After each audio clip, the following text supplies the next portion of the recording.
Hey everyone, how are y'all? Hey Vapor, how are you?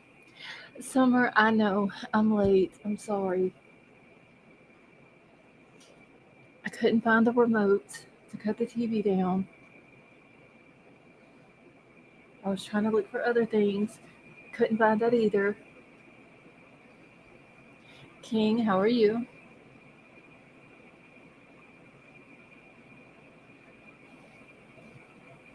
Hey Joe, it wasn't 2 minutes, was it? Hey Sally.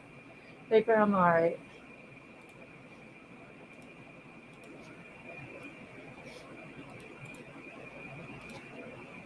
Alright, and Christy, Nightbot doesn't work until the live starts.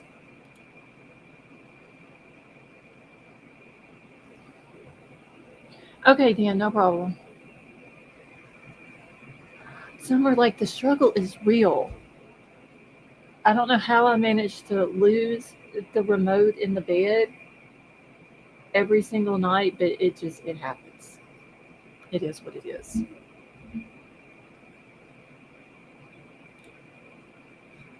Okay, y'all. We are going to go over some of the Idaho State Police documents that were put out. Oh, Betty Joe, how are you? I'm good. The baby. Yeah, I wasn't expecting that cough and it scared me. But anyway, so we're going to go over some of it. There is like 556 pages in these documents. The good thing is it's not multiple documents that I had to download. It's all in one PDF, so I can just scroll through it. Most of them are interviews with different people. There is an evidence list that is on there from the crime scene, explaining what they took out, where it was from. Uh, there is, and it does explain where some of the red fluid is in the house. So there are going to be parts that are going to be graphic. Obviously, we're not going to get through all 556 pages tonight. So this will be a multiple night type of thing to do it. Tomorrow night, I'm planning on going live on the other channel because I kind of promised Sally she could act up over there tomorrow night. and And then also tonight, I want to talk about the little 7-month-old boy that was kidnapped a couple of days ago in California. Summer it is. It's like a lot, a lot. So y'all are gonna get lucky. Scarlett's back to reading for the next couple of nights. That's okay.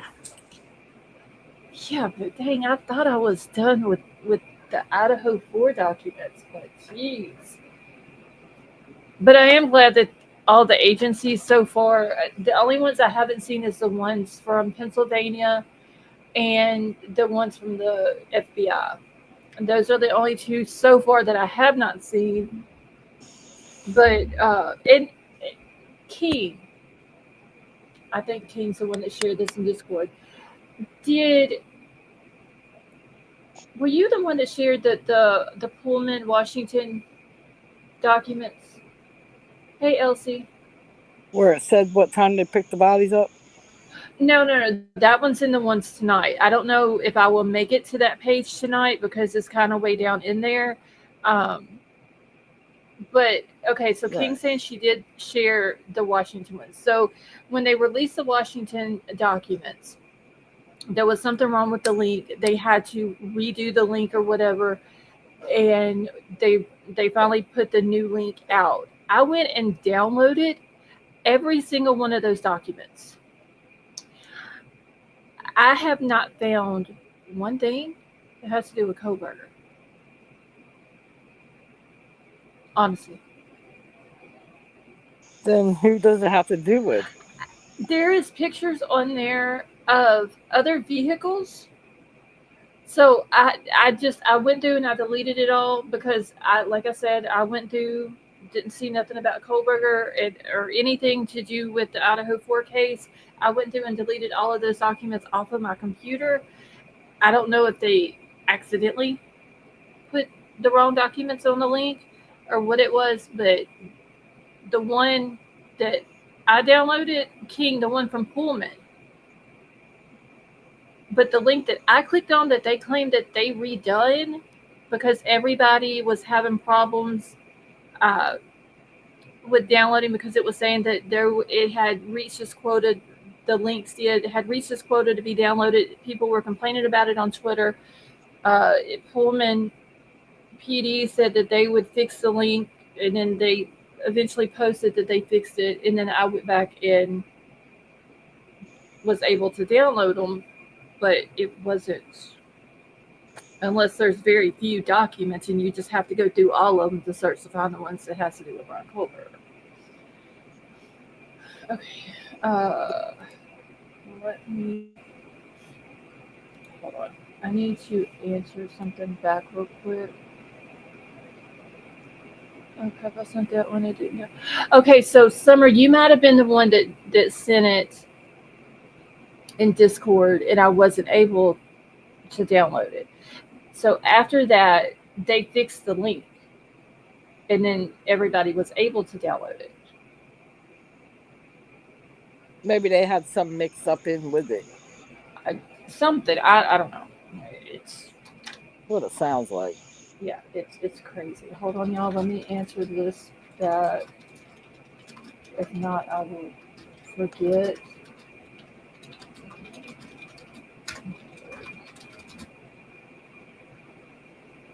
I Yeah, the forgot what I baby. was going to say. Oh, Third go day, ahead, baby. third day of school, she comes home with a cold. Uh, Girl, that's gonna happen Well, until she gets used to it, being around all those kids and stuff. She'll be they sick better keep probably their a runny good nose kids home. yeah. See, that's the bad thing though. No, Summer, you're not an idiot. The lead that you posted, Summer, was the right one. A lot of people were having problems. It was telling them the same thing, that the quota had been met for the download, and people were complaining about it on Twitter and tagging uh, Pullman PD in it. And so they come back and said that they were going to fix the leak. And whenever they redone it, and you clicked on the link on their website, it was completely different. Like it didn't look the same whenever you clicked the access link that they had on there for Kohlberger stuff.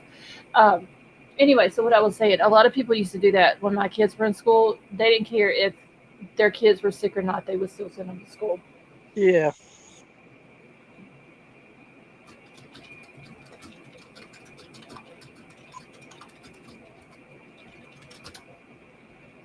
Okay. Let's see. I was trying to download it and it did nothing. Yeah, some of that was a lot of people's issues.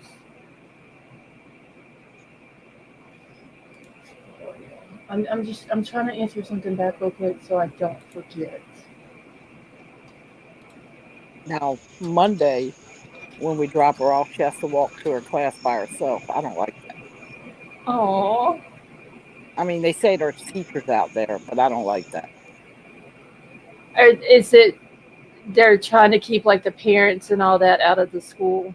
Is that Hmm. the type of yeah, like the security issues or whatever? But as long as they got teachers watching, I'll be fine with it. But Oh that yeah, big I'm sure there's going to be multiple teachers out there. that baby comes home and says, "No, I had to walk by myself," I'm gonna flip.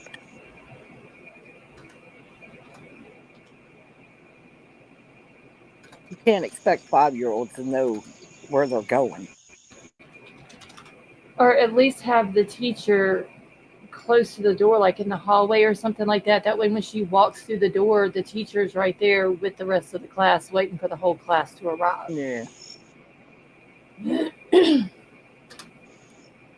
Okay, and y'all gonna have to excuse me as well because my voice sounds like crap. Um, Sinuses are acting up. I think I got everything. Let's see. Be a home. Wait, what? What are we talking about here? I don't know. Vapor said, "Who are we playing?" Oh, just on said we're killing it tonight, Vapor halftime 24/7. Okay, never mind. They're talking about some game. I know, talking about the football game. Oh, yeah, yeah. Okay. Let me get over here. Just on, I just entered you that as well. What am I doing?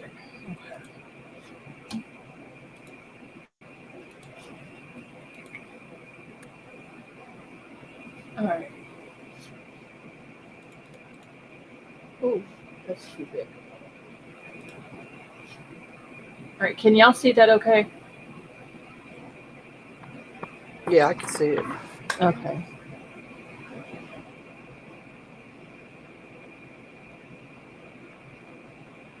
Wait, Summer, who gets the chair?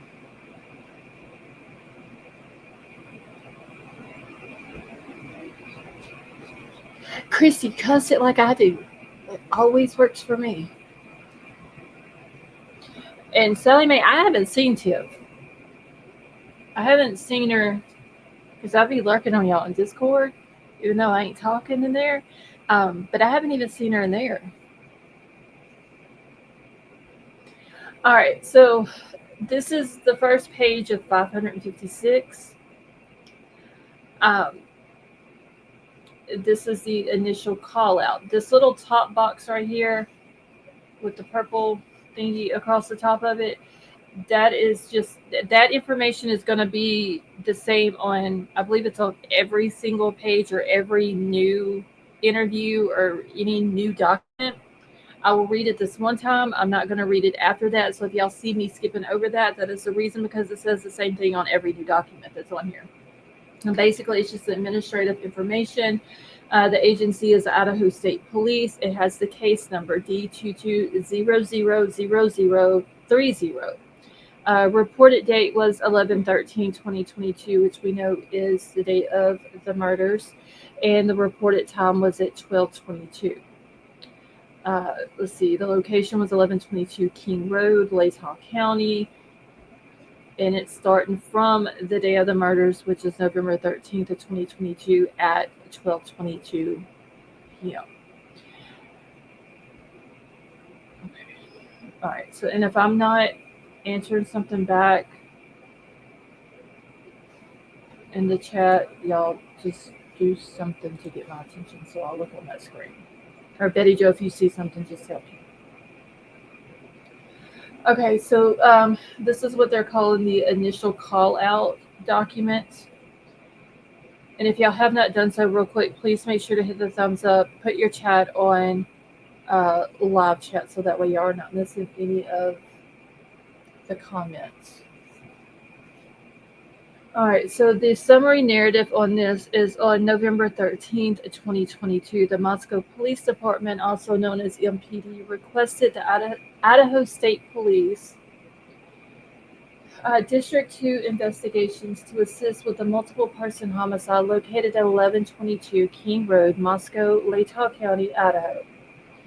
ISP Detective Jeffrey Talbot was assigned as the lead investigator.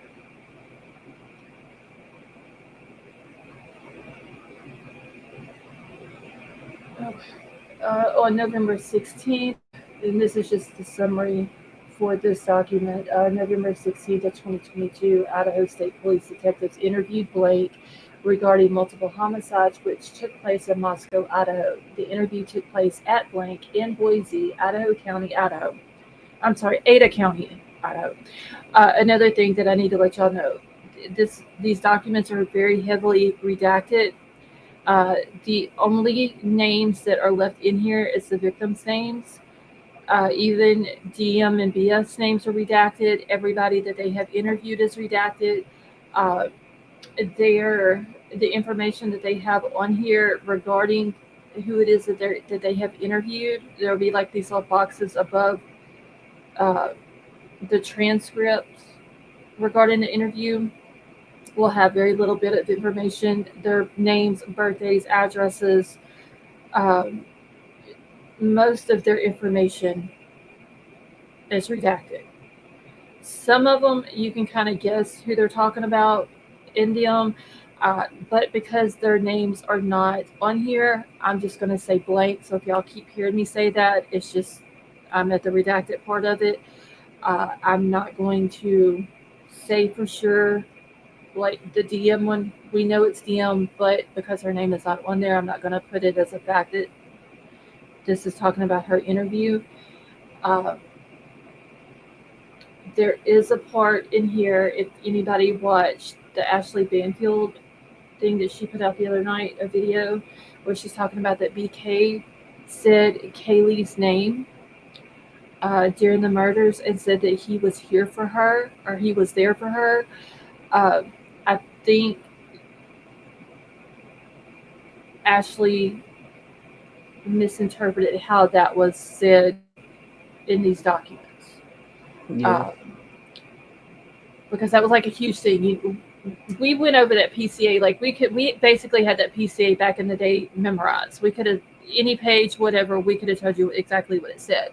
And we all know that Dylan said that she heard the male voice say, "It's okay, I'm here to help you," or "I'm going to help you," or something to Mm-hmm. that.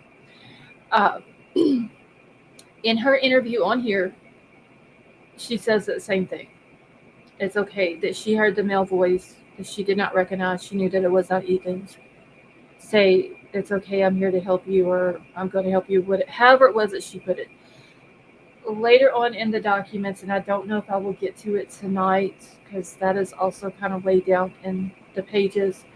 Uh, there is a part where I can't remember, it was one of the officers or one of the detectives or one of them were talking, and they were basically saying what it was that basically it was somebody repeating what Dylan had said about that part because Dylan thought that it was Kaylee that she heard cry towards Xana's room, and that she thought that the male, now we know BK, was talking to Kaylee when he said, "It's okay, I'm going to help you," or "I'm here to help you." The person repeating what Dylan said says, well, he said, he when he was talking, said to Kaylee, "I'm here for you," or that he was here for Kaylee. Y'all will see how it's put in here. I don't think it was meant that BK actually said, "It's okay, Kaylee, I'm here for you." It was more of them repeating what was said in an interview by one of the surviving roommates. They just changed the words in it. But like I said, once I get to that part, y'all will see uh, what I'm saying and see. And we'll see if y'all get it, how I'm seeing it or how I'm reading. Because I think Ashley just completely blew that out of proportion, and the internet went crazy with it. Okay, so they start off with victim two, but it does have all four victims on here. So they have victim two is Kaylee Gonzalez, white female. It has her date of birth, born in 2001. She was 21, not of Hispanic origin, not a juvenile. She's 5'4", 150 pounds, sandy color hair, brown eyes. She was a resident um, of the 1122 King Road residence. And then it has her ID number and everything redacted out. Victim three, and I don't know why they started. Hey, Lefty, how are you? Excuse me. I don't know why they started as victim two instead of victim one. But anyway, so victim three, they have is Madison Mogan, white female, born in 2001, age 21, not of Hispanic origin, not a juvenile, 5'4", blonde or strawberry colored hair, green eyes. She was a resident of the 1122 King Road. And if y'all see any of their names in these little purple boxes, I will not be repeating all of that either because all of that is going to be the same throughout the document. The next one is Xana Kernodal, born in 2002. She was age 20, not of Hispanic origin, not a juvenile, 5'4", 116 pounds, brown eyes, also a resident. And then Ethan Chapin, White male, born 2002, age 20 at the time that this happened. Not of Hispanic origin. He's not a juvenile. 6'4", 210 pounds, brown hair, hazel eyes. Uh, Resident status, it says resident, but we know that he was not a resident of 1122 King Road. He was just there with Xana. Witness 1 and then witness 6. It has their name redacted. It has their date of birth redacted. It has all of their personal information, their height, weight, hair color, everything that you could possibly identify this person. I mean, anybody who's followed this case will know who a lot of these people are, just by their description, which is the reason why they redacted everything. They took out their address, their ID number, all of that. Same thing with witness number 6. They give no witness names in here, not even Dylan and Bethany's. So on this, the property was evidence not non-drug. It was basically just a buccal swab from this witness that is doing this interview with y'all. Then there was also a flash drive of the audio of the interview. So both of those things with this witness's statement was entered into evidence.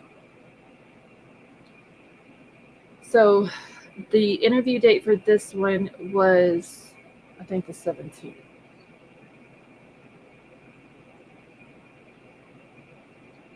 Yes, November 17th, so just a couple of days after the murders happened. All right, so on November 16th, 2022 at approximately 3:16 p.m., ISP investigators Lieutenant Caitlin and I interviewed Blake. The interview took place at his parents' house, located at Blake in Boise, Ada County, Idaho. During the interview, Blake stated the following. His residence at school was blank, Moscow, Idaho. His residence is approximately 200 to 300 feet from the location of the homicides. I have an idea of who this interview is. I'm pretty sure the further we get into it, y'all will figure it out as well. It had been a little nerve-wracking going outside of his apartment. He knew some of the homicide victims. He knew Maddie and Xana. He had met Kaylee the night before the homicide, but did not realize that she was one of the victims until later. He did not know the male victim, Ethan. At this point in the interview, Blank's mother, Blank, arrived at the home and was present for the remainder of the interview. He had known Mogan since their freshman year, and they were in the same pledge class for the fraternities and sororities on campus. Mogan had dated some of Blank's friends and had positive interactions with Blank's girlfriend in the past. Blank had classes with Mogan, and they had done some homework together periodically. He and Mogan had a lot of friends in common as well. He supposed he had met Gonzalez prior to the night, but did not recall specifically. He had never met Kernodle's boyfriend, Ethan, before. Blank heard Chapin belonged to the Blank fraternity, which we all know, y'all, and for whatever reason today, it took me forever to remember the name of, excuse me, the name of the frat house that Ethan belonged to. That's how much I'm slacking on this case. Chapin was also a year younger than Blank in school. Elsie, thank you so much for becoming a member, and of course, you've been with the family forever, so thank you very much. Blank heard, okay, so we read that. Mogan was dating one of Blank's fraternity brothers, Blake, who Blank believed lived in Boise. Blank had spoken to Blank earlier in the day on November 16th. Blank is a stand-up guy. Mogan's previous boyfriend was also one of Blank's friends and is also a nice guy. He and Mogan were mostly just on and off Blank friends. Saturday night, November the 12th, and into Sunday morning, November 13th, at the end of the game day, people went out to the bars. Blank ran into Mogan at the corner club. Mogan and Gonzalez were going to leave the bar to go to John's Alley and asked Blank if he wanted to go with them. On the way to John's Alley, Mogan and Gonzalez decided to get food at the grub truck instead. I'm pretty sure now y'all can kind of figure out whose interview this is.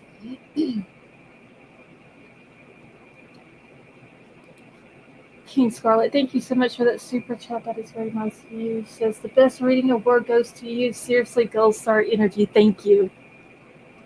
If I didn't have the dang sinus crap going on tonight, y'all, it'd be so much better. But we gonna get through it.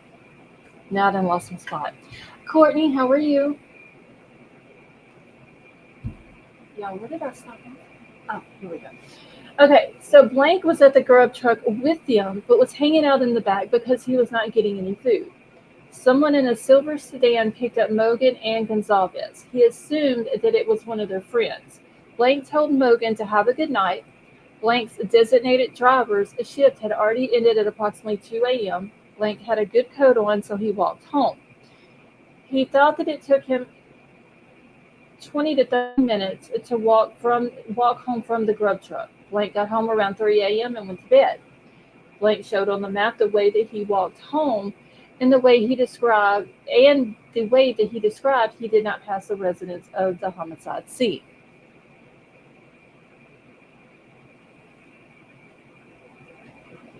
Sunday, November 13th, Blank woke up around 10 a.m. to watch NFL football. He left his house and went to Floyd's, a dispensary across the border in Washington. He couldn't remember if he went to Floyd's before he started watching football or if he had started watching football then went to Floyd's.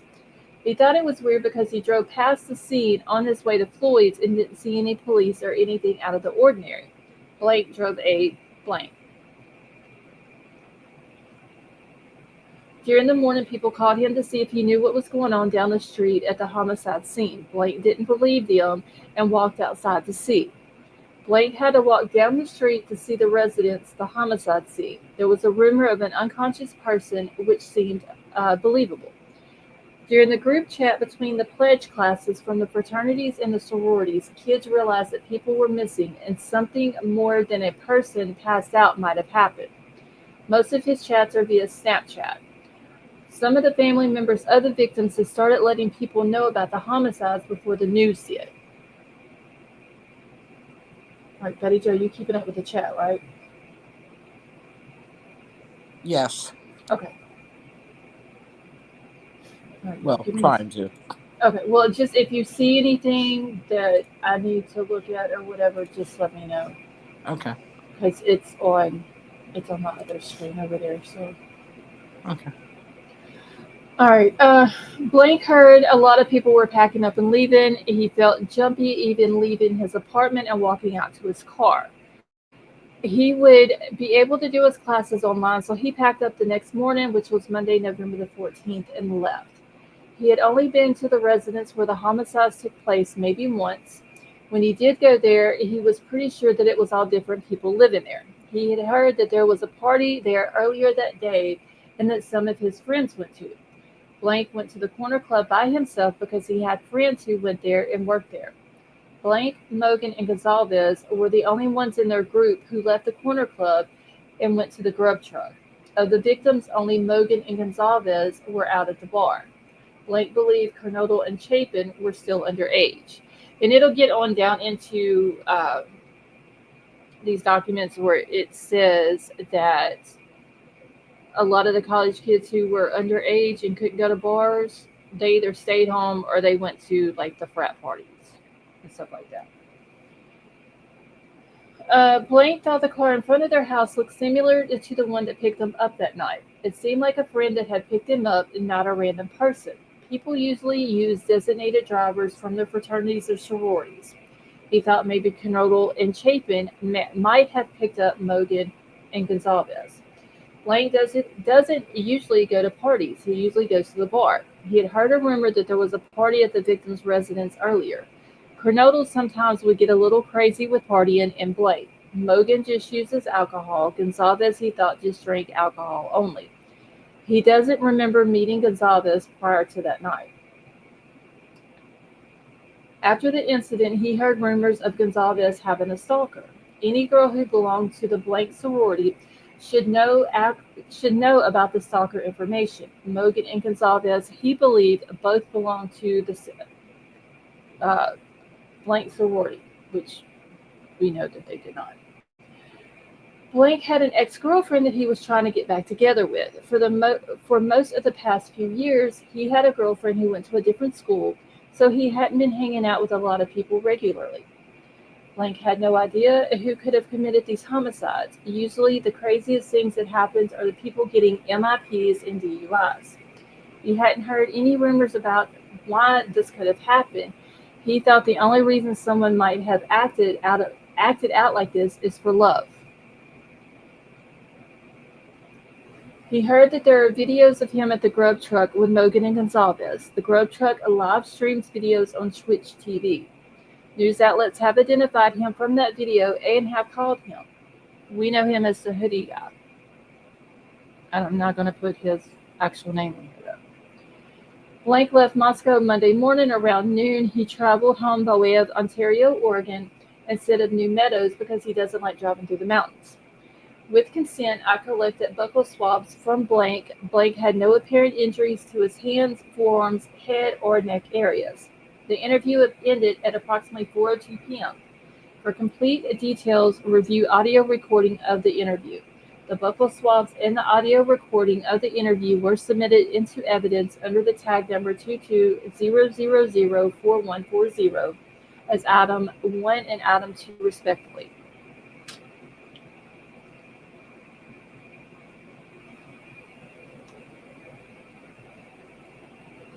All right, like I said, all this little top box up here, all the same information, just ISP stuff.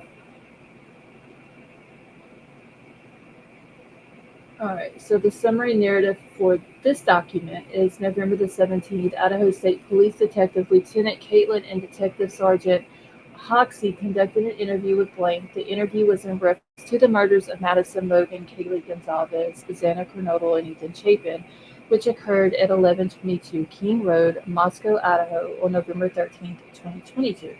The interview took place in front of Blank's residence located at Blank, Boise, Idaho. All the victim they have just listed here is Madison. The witness for this one is a white male, age 27. That's the only information that they will give out for this person.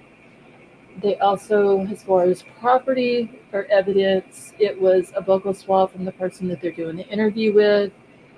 And then also, what was the other one? The audio of the interview.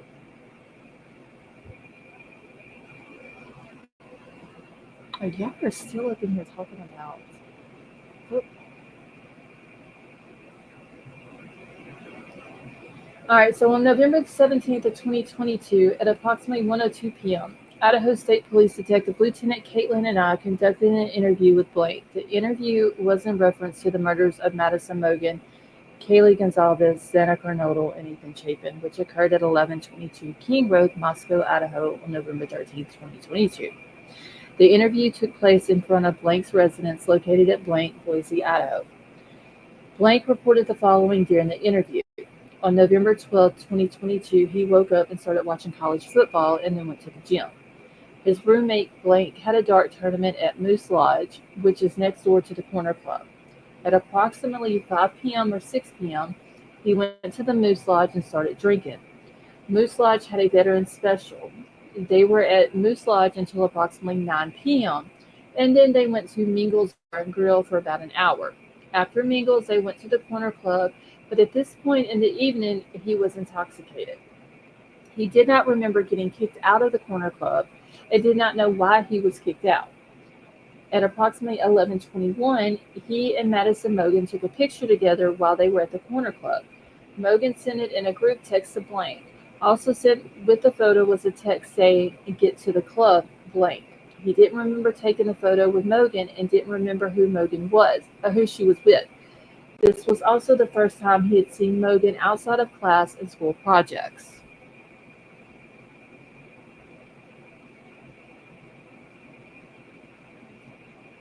Wait, Betty Jo, who we giving? Who are you giving a test to? They're talking about football. Oh, I'm giving them a quiz on this afterwards. I'm thirsty. I mean, a lot of this information they should already know. Yeah, I know. So, you know, just say it. This baby's supposed to be asleep. But that baby ain't got no school tomorrow, so she's fine. It's only 11:43 there. So Yeah, y'all, she's sounding more and more southerner. that's all right. There ain't nothing wrong with that. I'm telling you, y'all all should know all of this information in here. Okay, yeah, I done lost my spot again. Okay, so he didn't remember much from the evening, but said that he walked home from the corner club.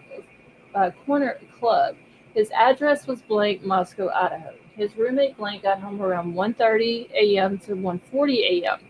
His other roommate blank told him that he got home about 30 minutes before blank, approximately 1 a.m., and that was the end of the night for him.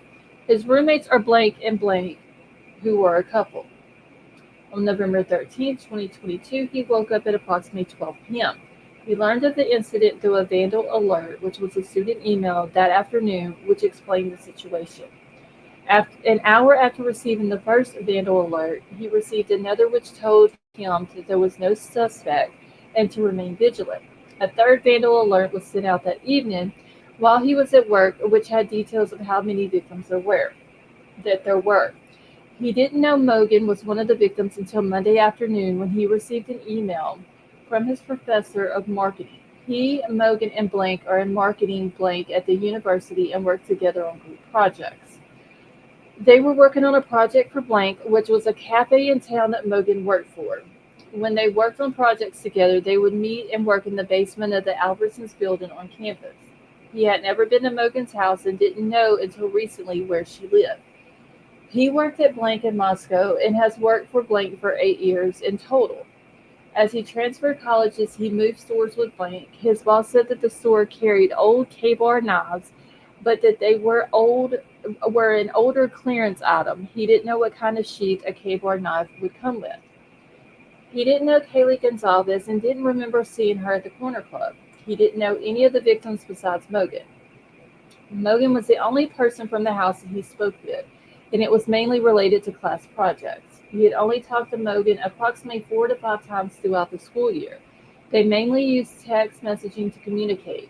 He read us the group text that he, Mogan, and Blank used. The last text from Mogan was the photo and text message at the corner club. Blank responded the following day, which was the last text in the thread.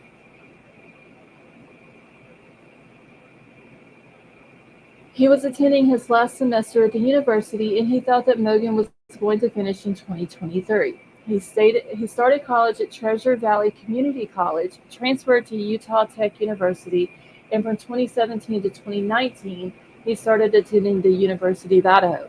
In 2019, he joined the Army Reserve as a culinary specialist. After 2 years, he went back to the University of Idaho to finish his schooling. He never heard of any issues Mogan had with anyone. He did not know if Mogan used any narcotics. They never spoke of anything personal.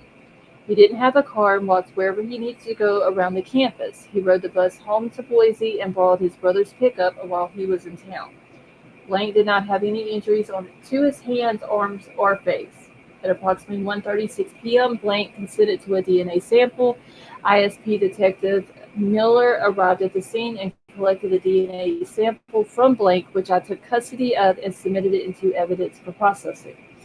At approximately 1:38 p.m., we concluded the interview.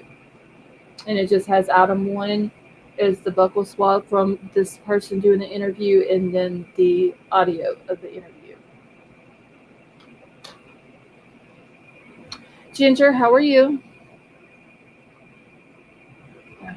Let's see. Let me make sure I haven't missed anyone. I don't think anybody else has came in, have they?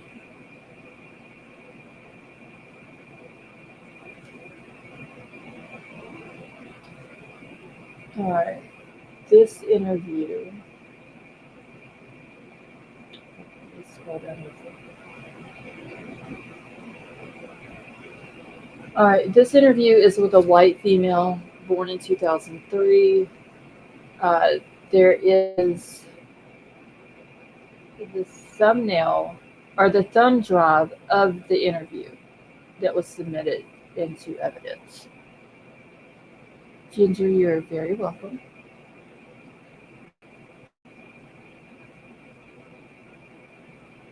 All right, so this one says on November 17th, 2022, at approximately 12:05 p.m., myself, ISP Detective Victoria Cooch, and Moscow Police Department Sergeant Dustin Blaker interviewed Blank at her residence in Boise, Ada County, Idaho. The interview occurred with Blank's attorney present via computer. Blank, an attorney in Moscow, Latah County, Idaho, with the law firm Sullivan Law Offices. The interview was also audio recorded by me and Sergeant Blaker. The thumb drive of the interview was assigned tag 22000417201 in the Tiburon Case Management System on November 20th of 2022. The audio file of the interview has been downloaded onto the thumb drive on November 18th of 2022, and the thumb drive was maintained in my sole care and custody until entered into evidence on November the 20th. Blank stated the following. She is a sophomore at the University of Idaho studying pre-physical therapy. She has been a University of Idaho student for both years, both her freshman and her sophomore year. She has been residing at the residence where the incident occurred since August of 2022. Her friend Blank and she moved into the residence, and the other female roommates she knew through their sorority, Blank, Maddie, and Xana, prior to this year.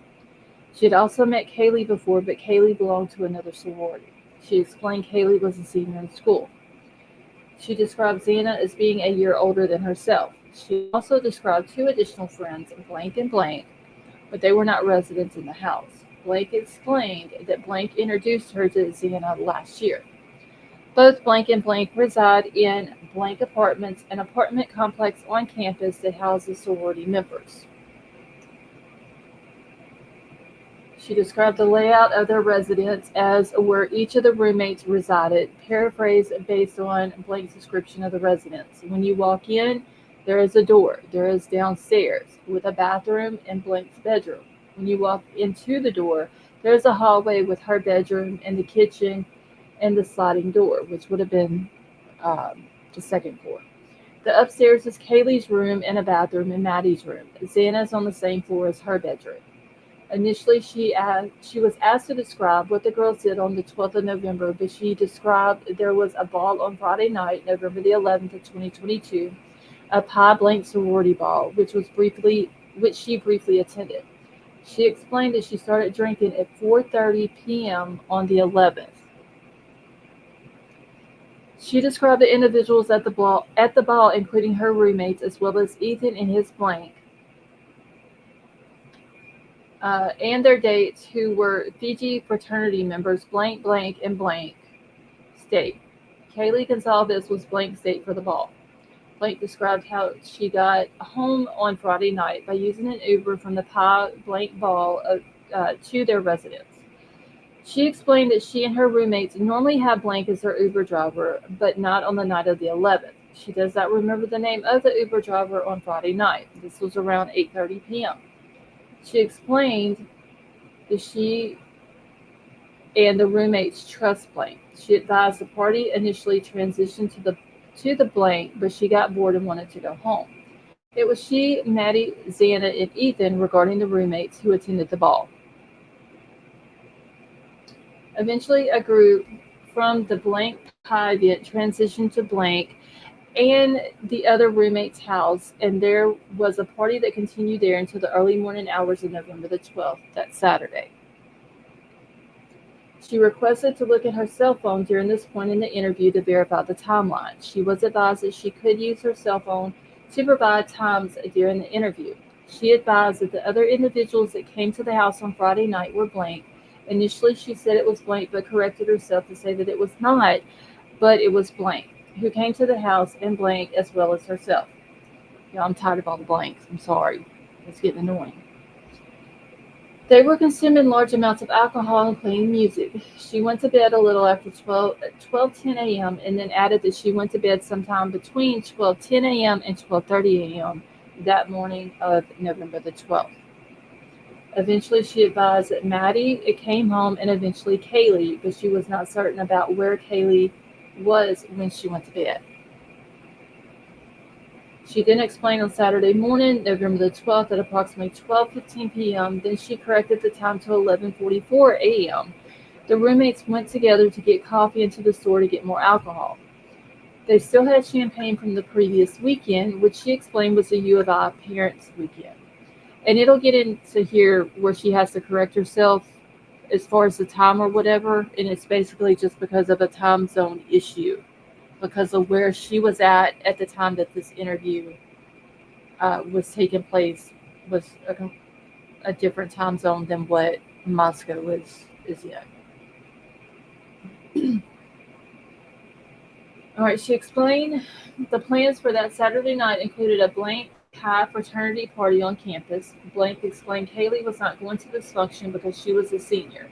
Typically, seniors did not attend the fraternity functions on campus because they are old enough to go to the local clubs. Blank explained that she was going to the blank high party. Blank further explained at one point Maddie was at this function but left the function to go to the club with Kaylee. They were all at the house together at 5 p.m. on Saturday, November 12th. Blank stated Kaylee decided to go take a nap, and Blank, Maddie, Xana, Blank, and she were on the couch watching a movie. Blank explained that they were all together Saturday afternoon at the house. They all decided to take naps, and each of the girls set their alarms for 8 p.m. She believes Ethan may have came over to the house at this time, but she was not certain if it was this time Ethan came over or if he showed up at a different time. Sally Mae. Really? Sally, we're going to give you the chair. I just happened to look over in the chat and that was the first name I seen. I seen when it popped in there.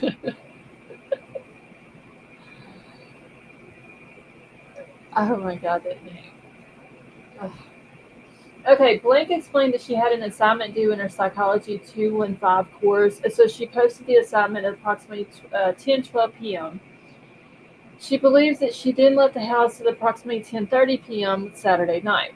When Blank left the house, Kaylee was still there with one of her friends. However, Blank does not know the friend's name. She described the friend was female and was nice. After leaving the house, she saw Maddie between their residence and the Blank, and Maddie was holding a box of White Claws while she was walking towards their house. She advised that she talked to Maddie, and then Blank continued to the Blank High function. She believed Maddie was going back to the residence to get ready to go to the club with Kaylee. Sergeant Blaker asked Blank to give more details about the route that she took when she encountered Maddie, and she provided those details in this interview. She explained that when she got to the Blank High function, she wanted to meet up with Xana and Blank, and she called Xana on her cell phone to find out which apartment they were in. And she was told that they were in apartment Blank. Others who were at the apartment Blank at this time were Ethan, Blank, Xana, Blank, Blank, Blank. Shane, how are you? Blank explained that she and Blank were going in and out of the fraternity lodge together for part of the night. Blank explained that there were not a lot of people at this function. She further explained that after she met up with Blank, and the two of them then went to Blank apartment. She was with Ethan and Xana during part of the night, and Blank explained that Ethan had been trying to get in contact with his sister because she had been upset about something and he was worried about her. But Blank did not know what the issue was. She remembered Blank told her brother that she had not been answering her phone because she had been sleeping. She described Ethan as being very protective of his sister as well as protective with all of the roommates. The group of them went to visit Blank, who she had previously met through Xana, and Blank was also there, including she, Blank, and Blank, Blank, Blank, and Blank were also there, as well as Blank and Blank. I get why they redacted it, y'all, but it's really annoying. When asked how much alcohol she had consumed, she explained that she had been playing Rage Cage, which she described was a drinking game. And when she awakened from her nap, she consumed 3 White Claws with an alcoholic content of 5%. She denied that there were any drug use and stated that Xana and Ethan used blank. She advised neither Kaylee or Maddie did drugs. She explained she nor blank ever touched that stuff. Now, I'm going to say this.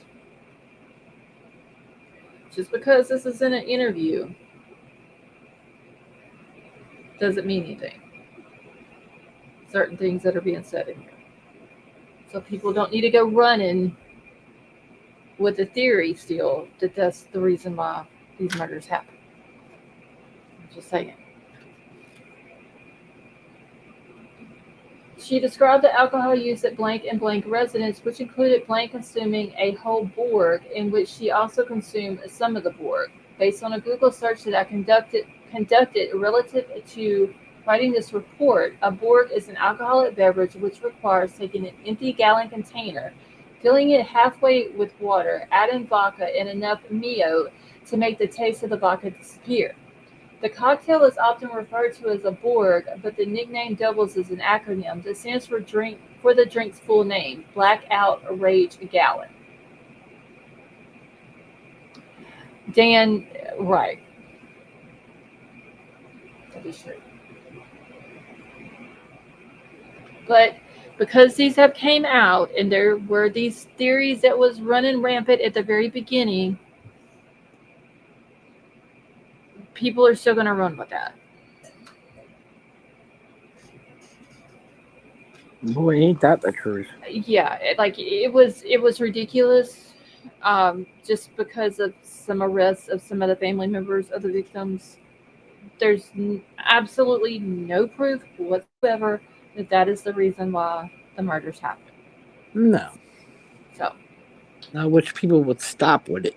right.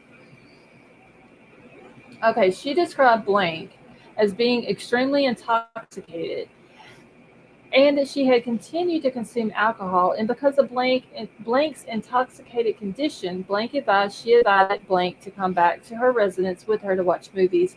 And because of Blank's intoxicated condition, she called Sobro, which she described as involving a sober freshman fraternity member who is a designated driver for fraternity and sorority members who are consuming alcohol to drive them to their homes safely. She advised that it was only she and Blank that went back to the residence using the Sobro. She did not believe anyone else was home. When the two of them got home, which she believes was sometime between 1:15 a.m. and 1:30 a.m. on November 13th, she was intoxicated, and because of that, she does not remember what time it actually was, but she believed that it was between those two times mentioned. She further advised that she made popcorn in the kitchen and she and Blank watched Vampire Diaries together. Approximately 20 minutes later, Blank returned home. The three of them laid down and continued to watch Vampire Diaries. She believed Blank may have walked home, and then she advised that she does not know what time Blank and Blank went to bed. She had already gone to bed and does not know when Blank may have left or when Blank went to bed. At approximately 2 or 2:30 a.m., she awakened because Maddie and Kaylee had arrived home with grub truck food, and that they had mac and cheese, which Blank explained they normally got. All four of them were together, which included Blank, Maddie, and Kaylee. Blank advised that they were taking selfie videos. All the girls talked about getting grub truck food. She did not believe that Ethan and Xana were home because their bedroom door was open and she did not see them. And she discussed whether she may have been mistaken about this fact, and that she said that she was certain she saw their door open and that they were not home. She then went to bed, which she advised was after texting Blank, the Uber driver. Because, it did come out that uh, when her text messages came out, she had texted the Uber driver and asked if he was driving that night. Blank looked at her phone to determine what time she had texted Blank, the Uber driver, and said that her phone said 3:10 a.m. But after further discussion, Blank admitted that she was some confused about whether she was using Moscow time or Boise time. And Blank explained that her timeline may be off by an hour because of this issue.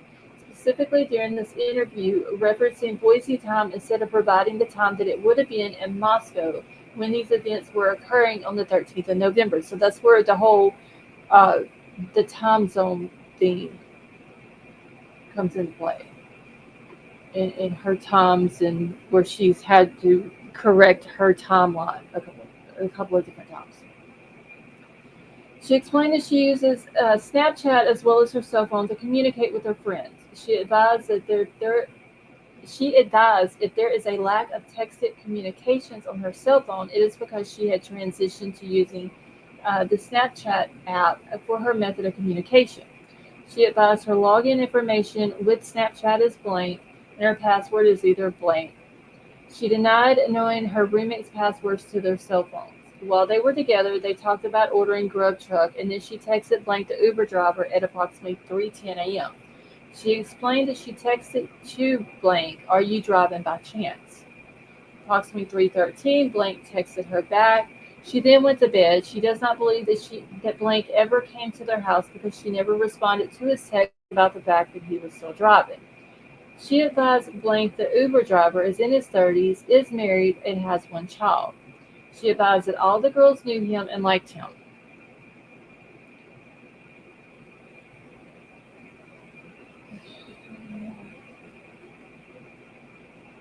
Sally, that's nothing new.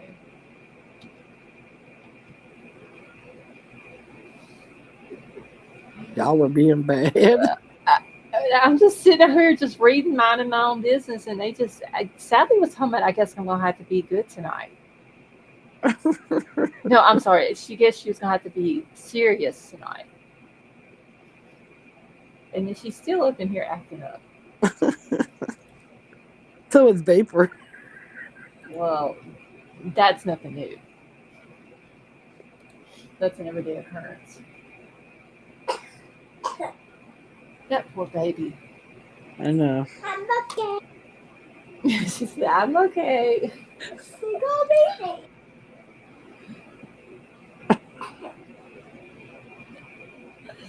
All right. So Blank advised that she is not certain if she stayed awake to watch more Vampire Diary episodes or if she went to sleep. She was not certain if she locked her bedroom door. And she was not certain if she locked the sliding door because she was the one who usually did. But she also volunteered in her statement that she believed Moscow was a safe place, so the sliding door was not always locked.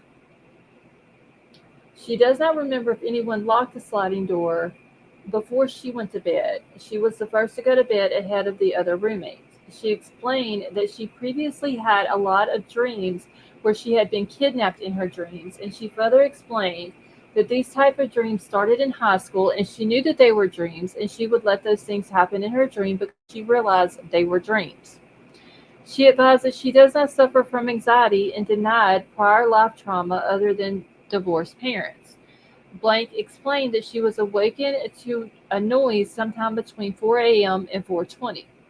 She was asked to explain the amount of alcohol she had consumed before going to bed, and she again explained that she was playing Rage Cage, which included the White Claws, part of Blank's board, and maybe 2 or 3 more drinks of White Claws at Blank's house. She denied drinking after she left Blank's house. She advised that she had been consuming alcohol until approximately 1:15 to 1:30 a.m. on Sunday morning.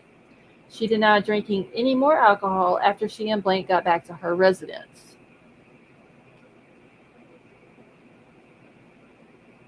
Okay, I'm just checking chat real quick, y'all.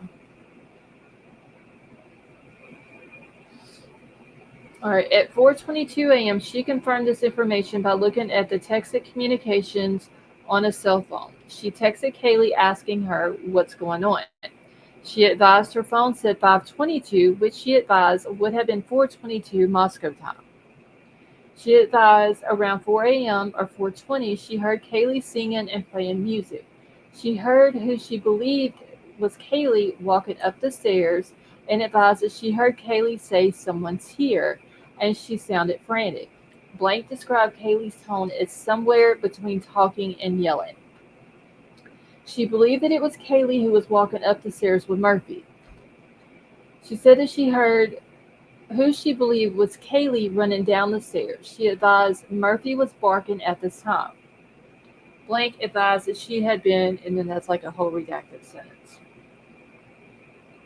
She does not believe Murphy is normally a barker. She further stated that she believed that it was Kaylee who was running down the stairs after she heard her say someone is here. She further explained that she does not know if she actually heard this or whether she was drunk and did not actually hear any of this. She heard the footsteps of who she believed to be Kaylee.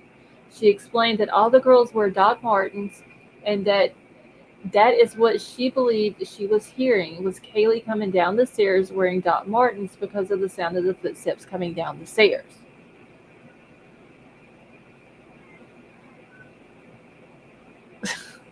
Okay, babe, we're just keeping an eye on it.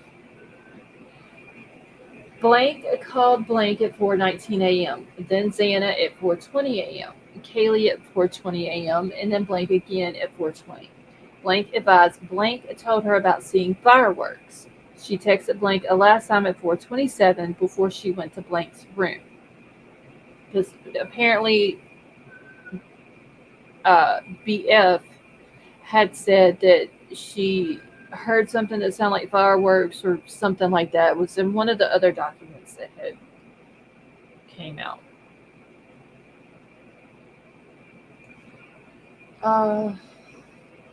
Okay, can one of the mods do the trigger warning? Because I can't remember if this one, the rest of this has any graphic stuff in it or if it's the next one. But if y'all can, just throw that trigger warning out there for me.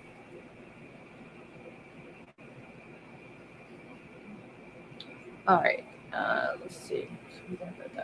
Blank then explained when she first opened her door and she said she did not see anyone.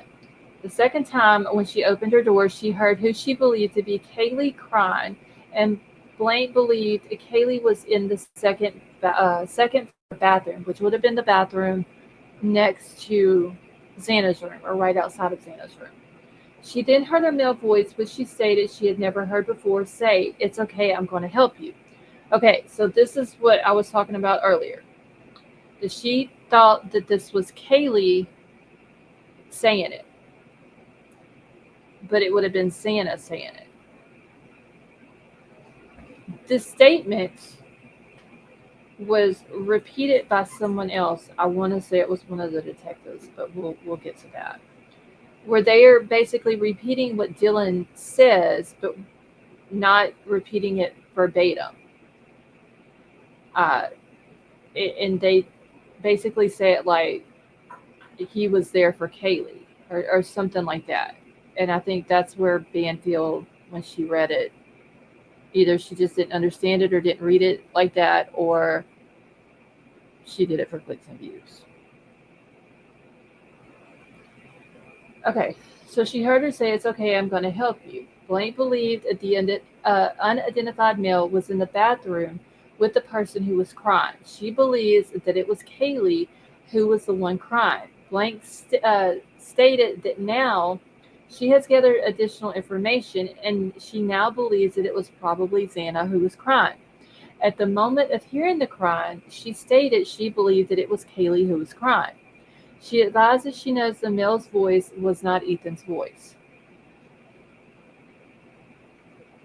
She described the last episode of Vampire Diaries, and she remembered that it was two males rescuing a female. She explained that it was not violent.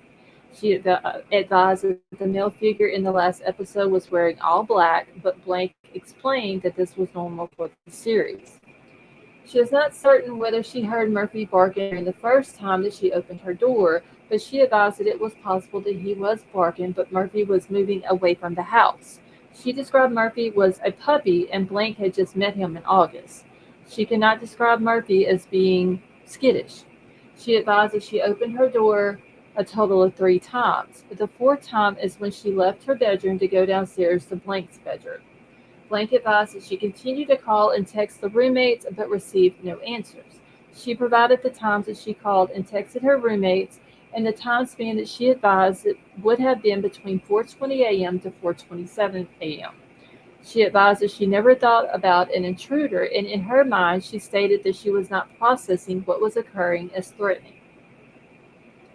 She advised that she believed the male was directing his conversation of who she believed was Kaylee. She advised that she did not believe the male was directing that statement to her. In discussion why the offender did not harm her, it was discussed that it was possible that the male knew her and wanted to protect her, and she said that she understood that was possible, but she denied knowing who the suspect was.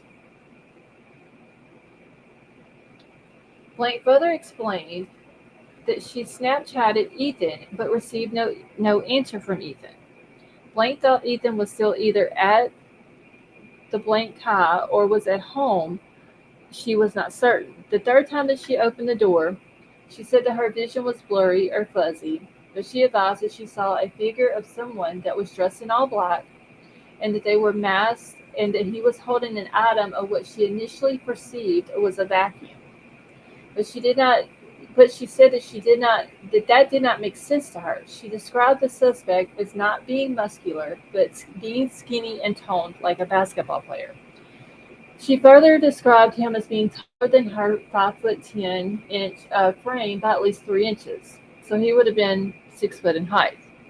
She advised that he had to have had heard her call Kaylee and Xana, and she thought that he would have had to have heard her calling them or calling for them, and she was confused as to why he did not come to her room.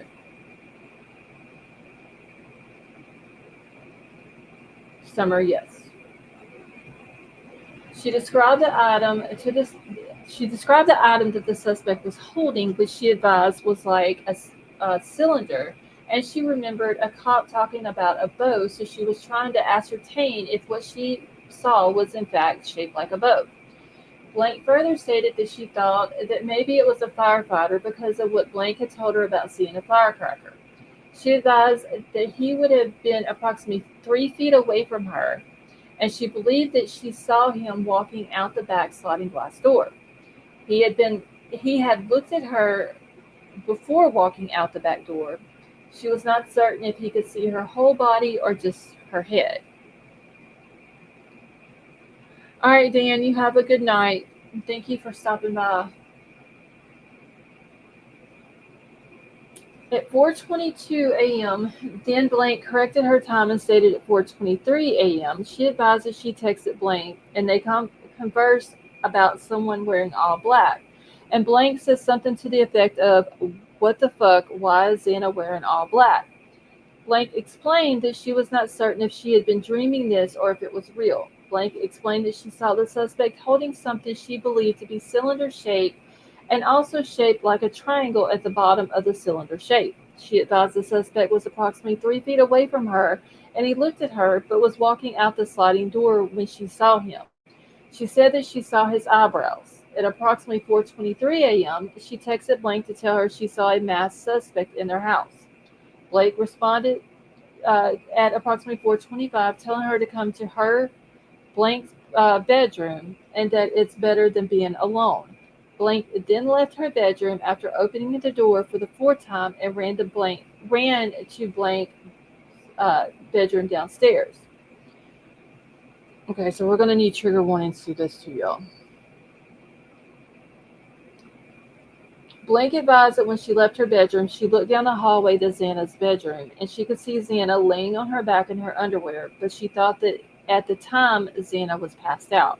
Blank stated that she never went into Xana's bedroom, and she could only see Xana from the hallway as she was running to get to Blank's bedroom. She advised that she was too scared to go into Xana's room, and she knew Blank was awake, and she knew to go there because she was scared. She saw Xana was wearing her underwear, and she explained that Xana was comfortable enough with the roommates that she would wear her underwear around them, so that was not unusual. Also have to remember that when this person being interviewed, and y'all know who I'm talking about, ran from her room to the stairs going down to the other roommate's room. She had to go around the beer pong table.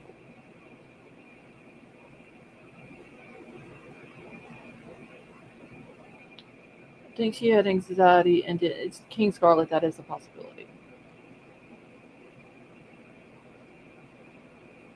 He encountered Xana on the steps. He may have thought Xana was the person that called out.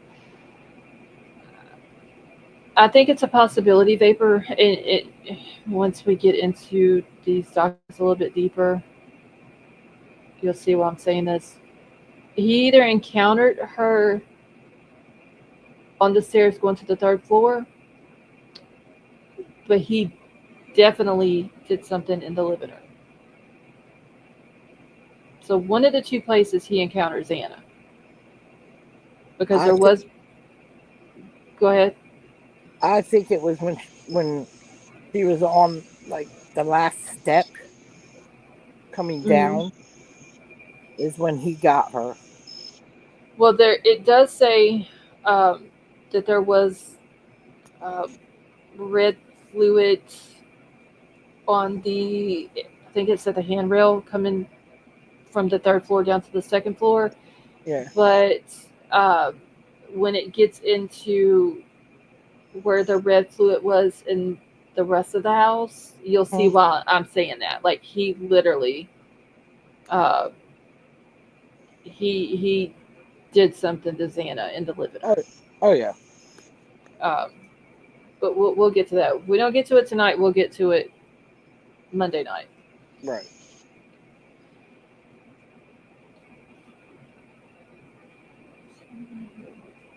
Wait, you didn't catch what, Christy? What about that miss? He's trolling night, but Viper doesn't believe in trigger warnings.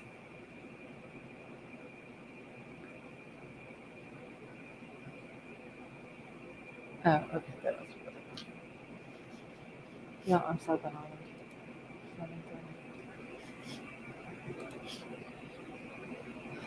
All right. Let's see. Okay, so when asked about the lighting conditions inside the residence, she advised that possibly Xana's light was on or the party lights were on, and that is how she was able to see Xana because otherwise she would not have been able to see her lying on the floor without any lights being on. She was not certain if the bathroom lights were on, but she was not certain what lights were on, if any. She advised Xana did not say anything. Blank stated that she did not think anything was wrong. She later offered that she may have been able to see Xana laying on the floor because they also had a Sensi light, and that she may have been able to see Xana from that light. She explained that she had been trying to determine what was real from anything that she had been talking about with Sergeant Blaker and myself. She advised that she knew the time with Blank, Kaylee, and Maddie were real because she has a video of them together. She was not certain how Blank got home that day. She further explained that had been trying to piece together things together because some of the things it did not make sense to her. She stated that she is being truthful, but some of what she has been discussing, she is not certain is factual. She has been working through it and trying to remember what happened. Blank was asked if the female who was crying was saying anything, and she advised no. The female was only crying, and the male was the only one talking. She just, oh Lord, she described the item the suspect was holding was cylinder shaped, but also triangle shaped. She could not remember if the lights were on or off when she encountered the male suspect. She advised that she does not know if this is even something that she saw or something that she dreamed.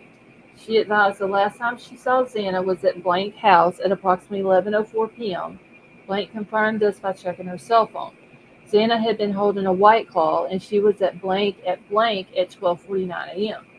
She further advised that Xana and Ethan did not stay at Ethan's house with any frequency. Because of Ethan's grades, he could not reside at the fraternity.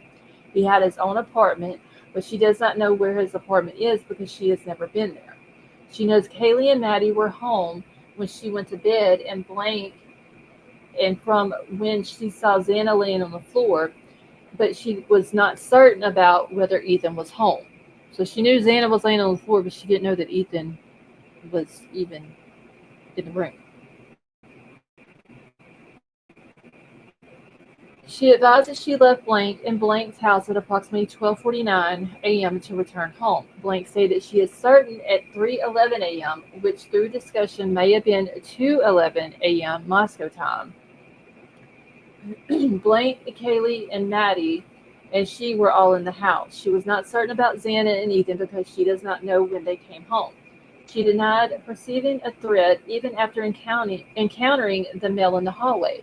She said that there were people coming in and out of their house all the time. She denied remembering what his face looked like and said that she could see that his head and mouth were covered, but she could see his eyebrows, and further advised that she was not certain she could see his nose. When asked if she knew what a balaclava was, she said no, so I asked Sergeant Blaker to show a picture of a balaclava from his cell phone. And upon looking at the picture of a balaclava, she said that that could have been it. She does not remember seeing his mouth or his nose, but she could see his eyebrows. Damn eyebrows, y'all. Hey, Tiff.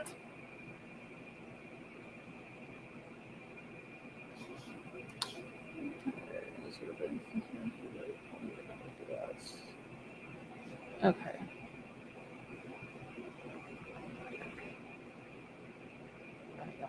Keeping up with chat or trying to.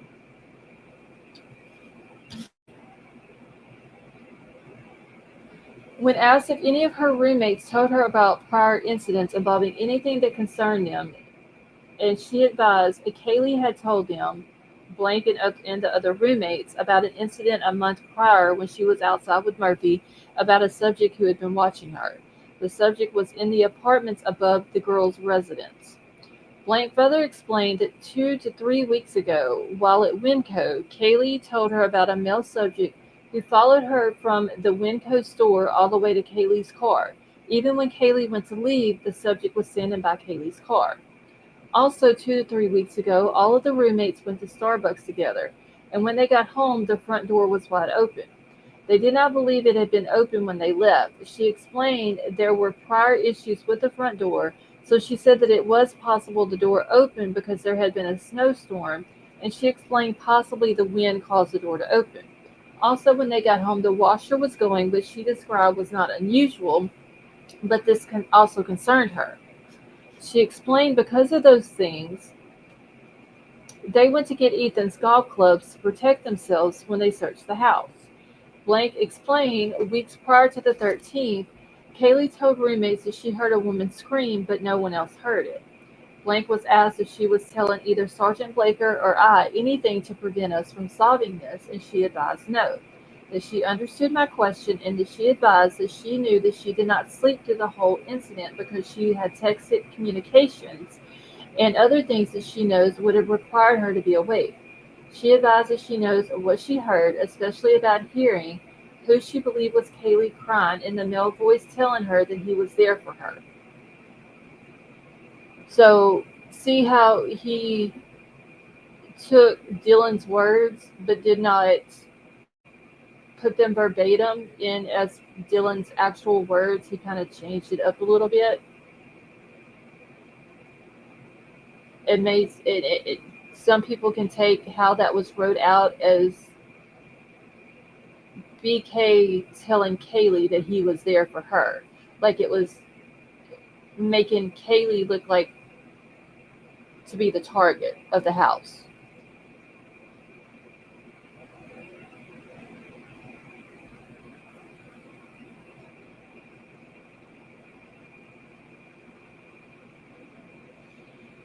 Hold on, I'm gonna do it real quick.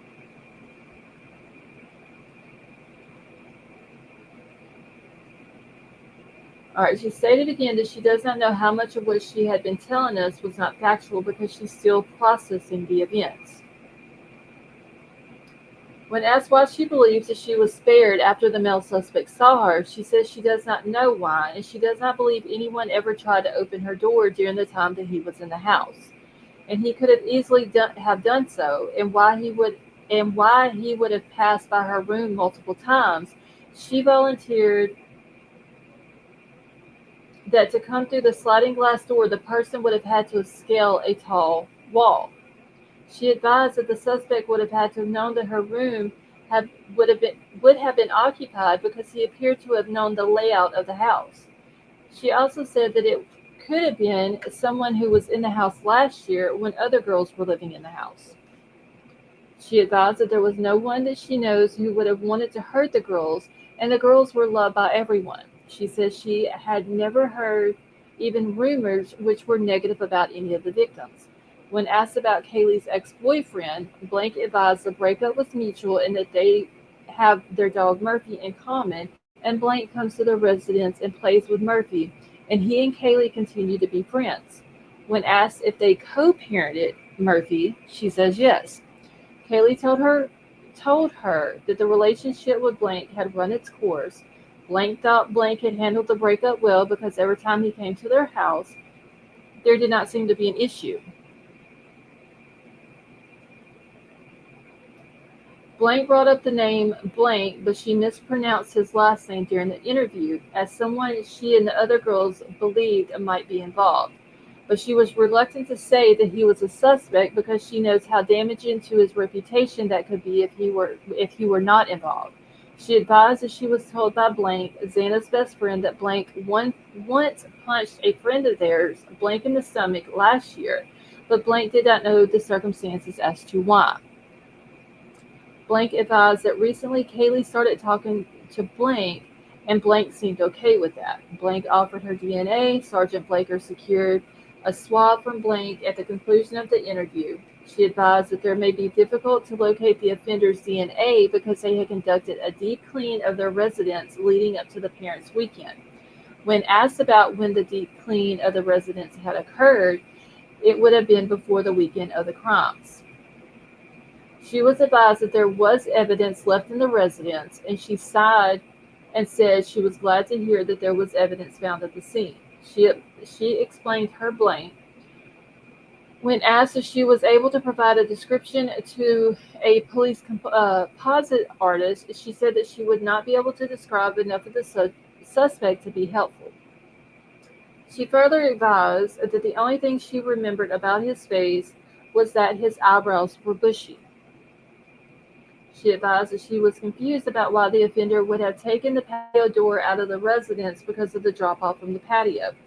She advised that she remembered that cars do come by the residence a lot, and that she said that there was a black truck driving past Blank's window, and further said that she was not absolutely certain it was a black truck, but there was a vehicle that went by the residence, and that she could see the tail lights but did not remember if the headlights were on. But what drew her attention to it was the red lights on the back of the truck, and when asked if she meant the brake lights, she said yes.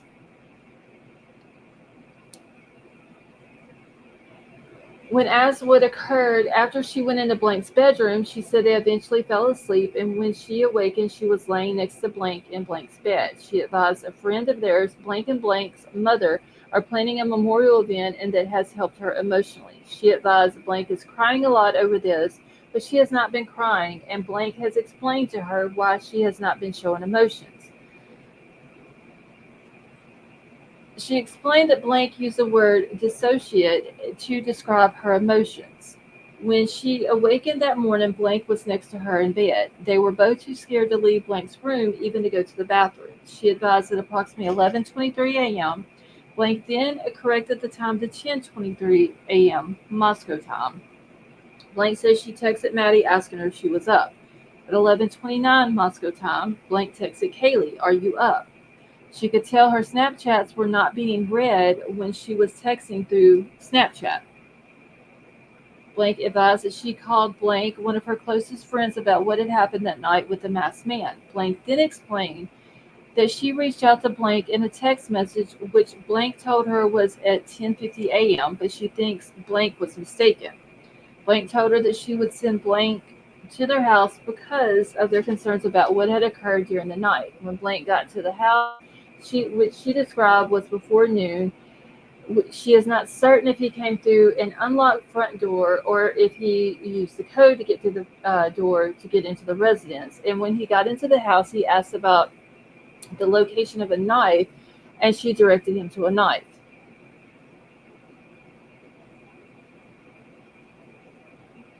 She advised she initially went upstairs with Blank from Blank's bedroom with Blank, and she advised that when she saw Xana, she realized Xana had not moved since she saw her earlier. She was still thinking Xana was passed out from being drunk. Blank then sent Blank downstairs. She advised Blank, and Blank came over after Blank came to the house because she had asked him to come to the house. She advised Blank then came downstairs, and she could tell by his facial expression that he had seen something, and he told them to call 911. Blank was the one who called 911, and Blank at that point said that she was on the phone with police dispatch, and the dispatcher was asking her about a defibrillator. They told dispatch that there was people unconscious. Blank denied seeing Xana or any other victims' bodies.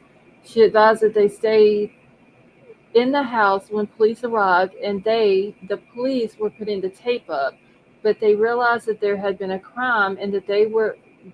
And when they saw the ambulance arrive and leave, Blank told them that they would not leave unless there was no reason to stay. She then advised the vandal alert came out, and that's when they realized that their friends were actually gone.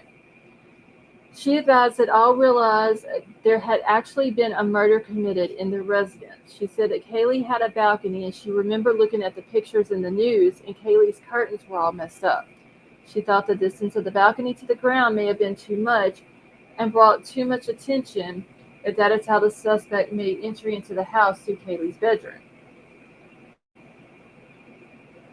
When asked if she checked the house for anyone else when she initially came home for the night with Blank, and she was asked if she had to unlock the front door, and she advised she believed she had to unlock the front door to get into the residence. She advised that when she first got home, she remembered the sliding door was closed, but she did not know if it was locked.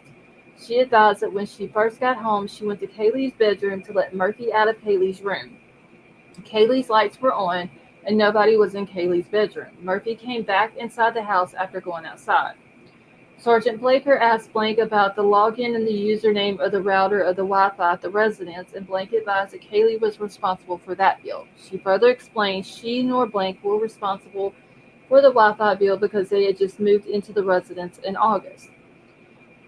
Blank had some follow-up questions for Blank outside of the interview, and as a result, the audio recording was turned off at 2:11 p.m. the same date.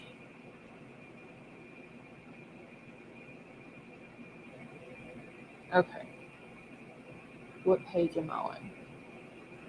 Give me a second, because I'm going to stop right here. Here's my little sticky note.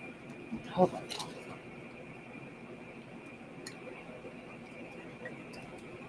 This COVID shit scared me so bad that I know no people. Good Lord, Elsie.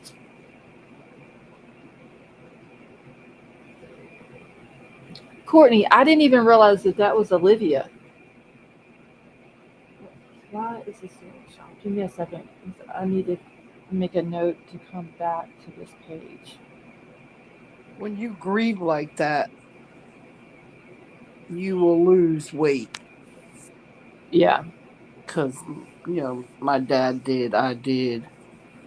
When you grieve the loss of somebody, it takes a lot out of you. Oh, yeah. So I believe that's why she looks so skinny, like she's still grieving for her sister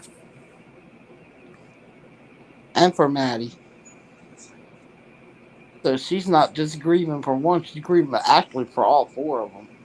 And you have to remember, they've all been strong, but Olivia's been pretty fucking strong through this whole thing. Oh yeah. On Hey. top of having 2 babies. Yeah, she's a badass. Yes, for sure. Hey, Scott, how are you? Okay, so we're going to start back on page 19. Tomorrow night, I'm going to do a live, I think, on the other channel. And then we'll start back on these on Monday night. Because I've literally been reading these things all day long. I just went back again.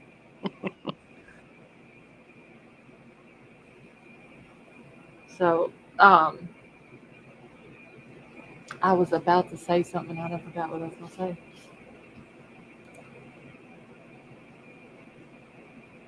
Shit. Oh, it'll come back to me in a minute.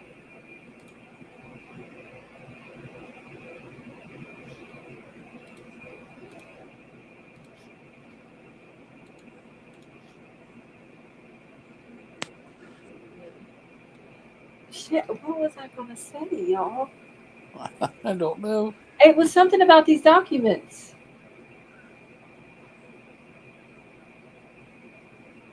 I literally just, oh gosh, literally just read it.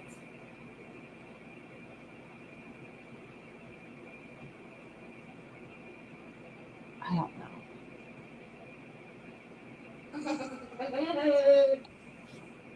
Was that the baby? Yeah, Oh, she's laughing at her show. She should be asleep, but she's not. well, I mean, like I said, it is Saturday night. Yeah. Wait, did I said it was Friday night earlier? Didn't I? No, you said it was Saturday night. Oh, okay. I for some reason I keep thinking today is Sunday. I don't know why, but okay. Let me take this down from up here.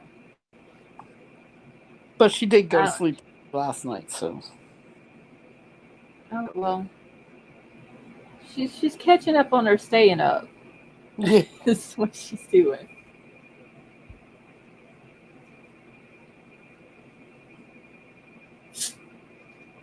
She's so funny. That's,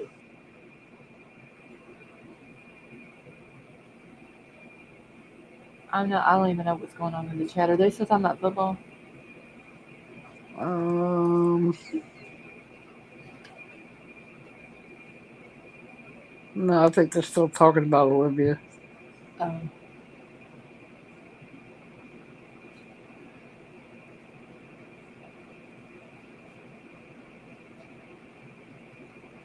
damn, I can't believe I completely forgot what the hell I was about to say. I've had no sleep, so that's Did you probably hear about one that thing. 7-month-old? Yes, I do have some information. I didn't have a whole lot of time to look into that case. Well, Uh, from I understand, the parents are now not cooperating with law enforcement. I did see something about the mom's story. Um, has like changed. Like there's inconsistencies in her story. Uh, I don't know. It there just should seems, be, well, there should be cameras outside of the store that she was at, though. That's the thing. yeah. Some are saying the cameras didn't work. Some are saying she was out of camera's view. But Oh, I don't know, the way they show the store, you would think there'd be cameras all over that place. right. See, music at 4 a.m. Could it be TikTok? Yeah, King. If that's you're talking about what Dylan says she heard when she heard Kaylee and Murphy playing, it very well could have been TikTok. A jailer put a video 30 minutes ago about the mom being exposed. Oh, Being what? huh? Mom being exposed. Yeah. So I was too busy today trying to get through. I only made it to page 200 of the Idaho documents or the ISP documents or whatever. Uh, I had heard about the baby. I seen where somebody had posted it in Discord, and I was wanting to get information on it as well. But I was trying my best to get through as many of the documents as I could before I went live, and so I didn't have a whole lot of time to get info on the other case. But apparently, and I mean, from what I have read, that the mother has said they were in town for her two sons. They played youth Football. football. Football. Yeah. And so they were at the stadium, and she had to leave the stadium. She left the stadium with the baby, the 7-month old. Right. She had to go over to the store called, I think it's called Big Five, I think was the name of the Yeah. store. And she had to buy her stepson a mouth guard. Yeah.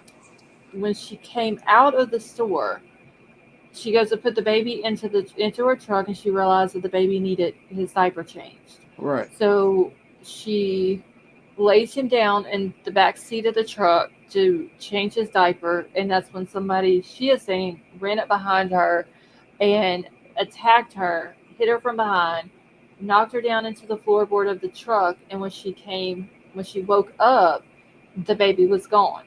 And Yeah. so she said she looked all around the truck. She ran into the store, asked them if somebody had came in there with a baby. They said no, and I guess that's when the cops came in. Summer, I did see. I didn't listen to the video, but I did see a video of her with the black eye. And if she was attacked from behind, which I mean, yes, I understand they can reach around and punch you in the face, but a black eye that's fresh is not going to look like that. It's going to look way worse. Yeah. Some say it looks a few days old. Oh, it definitely does. Some Like say it's maybe a week a couple old. weeks old. Yeah. Yeah, it looks like it's in the stage of going where the bruise is starting to go away. Yeah. Like it's done reached its peak, and it's starting to go back downhill and start healing itself and going away. Like you can tell it's not a fresh bruise. Anybody who's ever seen anybody with a black eye knows that it's not fresh. My thing is with these parents. Okay, I'm not saying they did anything because I don't know. Mm. But the baby is special needs, and it just seems like a lot of parents nowadays try to get rid of their child that's got special needs, Yeah, because they don't want to take the time out with them, and and it's that's like, just my opinion. yeah, You know, it's like, okay, you don't have to unalive them. right?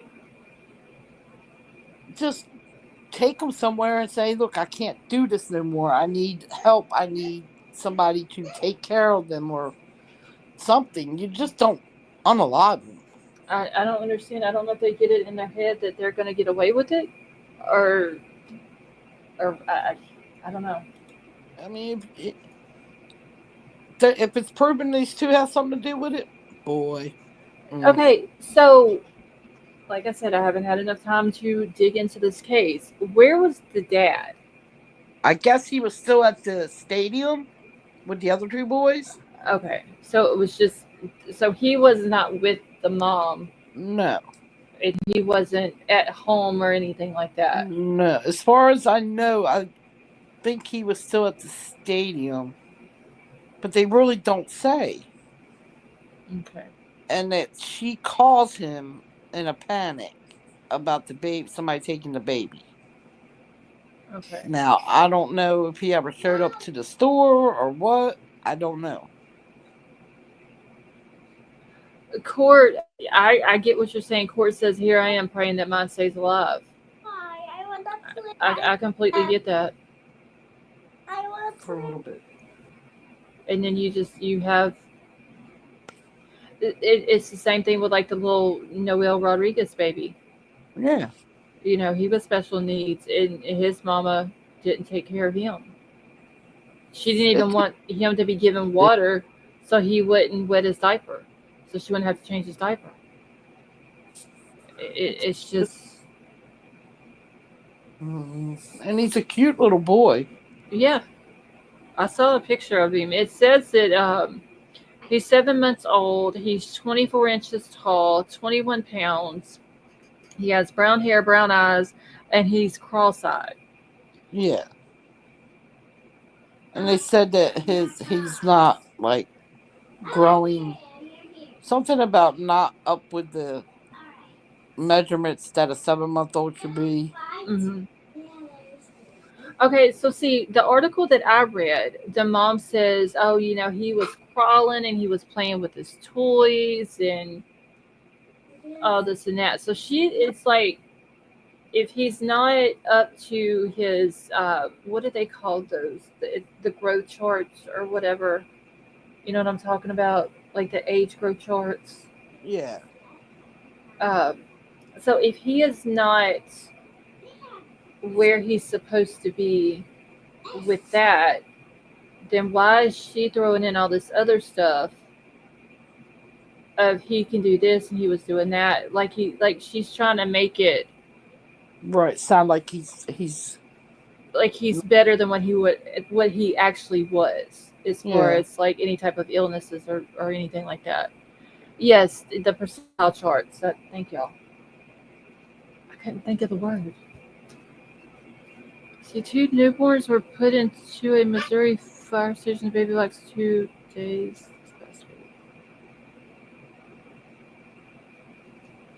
Yeah, and see, Elsie, whenever they do that, they go put the babies in those boxes. There's no questions asked. But I mean, it's better to do that than kill your child. Yes. And For I real. mean, if you couldn't handle it no more, go to a police station or a hospital or a fire station and say, look, I just can't handle this anymore. I need to give him up or something. Yeah, Not don't take his don't life. yeah. I don't know. I don't understand the whole. I don't understand, and I don't give a shit if you're a kid under 18 or if you're a grown ass adult. I don't get how a mother can do their child wrong. I don't understand it. No matter what their age is, especially a child though, because a Yeah. child can't defend themselves and uh, get away from the person, whereas an adult you can. But it's still, I just don't understand. I don't understand how a mother can do their child like that. Nope. Shit, I was threatening my daughter that I was gonna come hunt her down because she wasn't answering text messages for me for a day and a half. You know, I like literally, if you don't answer me back, I'm going to come hunt you down. Is what I Yeah. told her. But she finally answered me back. They just don't get it. They They think, don't, and all. oh, I'm out And on my own. I'm grown. No, it doesn't matter. well, the thing was, Thursday I texted her all that morning, all through the day. She didn't answer me back, which is not unusual at times because all her and my son do was work. Right. But when it started getting into no message back from her at all, I started getting worried. Yeah, you're So then going I, to. I text my son. He's like, "Well, we've been working all day." So okay, you're not working after 11:30. You can pick your phone up and text your mama back because Or they like take a 2 minute break and text you back. yeah. The next morning I text and still not getting a response back. And I was just like, I'm telling you, if you don't answer me back, I'm That- going to come hunt you down. Literally. And she's like, well, I've been busy. okay, and she could have texted and said, "Hey, I'm busy," Yeah. But and she's okay. like, I'm here worried about my child who is perfectly fine, but not responding back to me. And you have mothers over here taking their Mm-hmm. child's life, or you have someone like Courtney who has a child that's how he is, Yeah, and she's doing everything she can to take the best care possible of her yeah, child. and And you have protect. mamas, yeah, and you have mothers out here Yep, taking their kids' lives. that's what I'm saying. If it got to be too much for them, because I guess together, I guess he had. I don't know how many kids he had. I guess together they have five. Yeah, I did see that too. That Emmanuel, which is the 7-month-old baby's name, is one of 5 children in the Yeah. family. So I get you get overwhelmed. I get that. Then you Right. ask family for help, like the sister-in-law. You know, Hmm. she's all beside herself. I guess she believes the mother or whatever. Is that the mother's sister or the That's father's the sister? father's sister. Okay. Yeah, see, like I said, there's going to be a lot of people that's involved in this that I don't have a clue who they are right now just because I have not had time to dig into it. Right. And I get, okay, you got her. Ask her for help if you're struggling. That's all. Yeah, I know how it is. I was 22 years old when I had my daughter, and I had three kids under the age of three, Right. and at 22 years old, Yeah. it's So, it's it's hard, and I didn't have nobody to help me because I didn't have none of my family and none of Troll's family. They wasn't gonna do shit either. So I had to right. take care of them all on top of working and taking care of a house and all that. I know how hard it is, but I would have never thought No. to take my child's life. Yeah.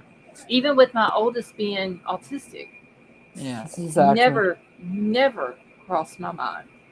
I just don't understand the thinking that goes on in the brain of some of these people. Nope. I don't either.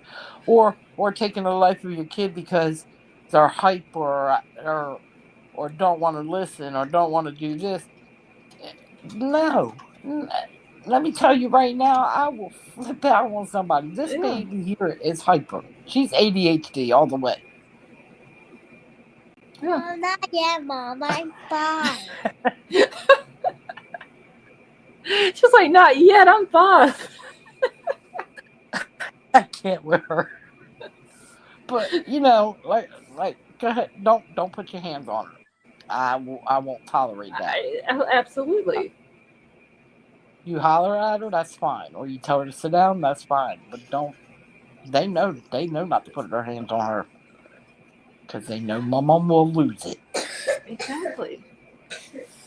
See, and King, see, Okay, you can give me orange juice. I 'Cause can't I use love the that. it's an emergency thing with my daughter because she knows that it's not. She knows that I'm just trying to get in touch with her because she thinks I'm wanting to be nosy. But if I tell her that I'm coming to look for her or I'm about to pull up, she will answer me back. Because at that point, I'm going to show up and then I'm going to show my ass and then it's going to embarrass her.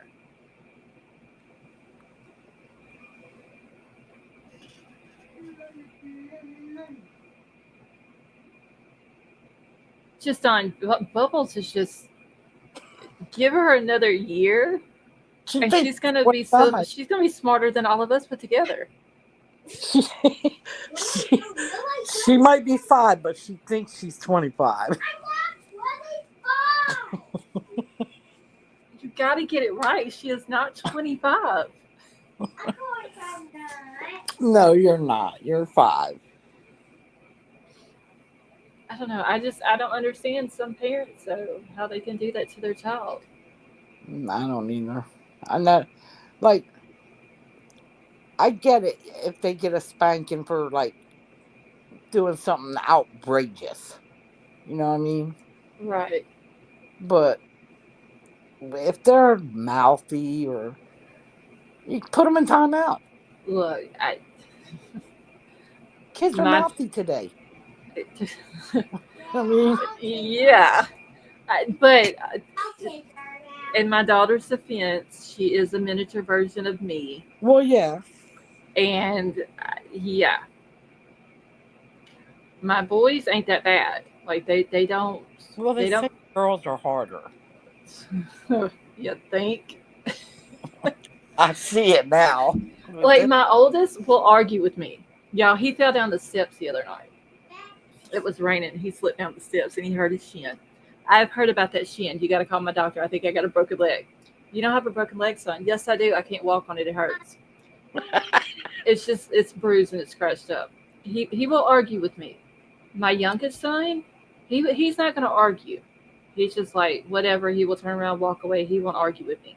My daughter, we have the same facial expressions. Y'all heard us both talking on that video that night from Mother's Day. Yeah. We sound just alike. Yeah, it is like me listening to my younger self Yep. when she gets an attitude. That's like listening to the baby with her mom. I said she's a split image of you when you were little. Courtney, I know, and I'm so sorry. about that. Courtney says she wished her son would talk, said mom or dad, so never take it for granted. I agree. Yeah. I completely get it. It's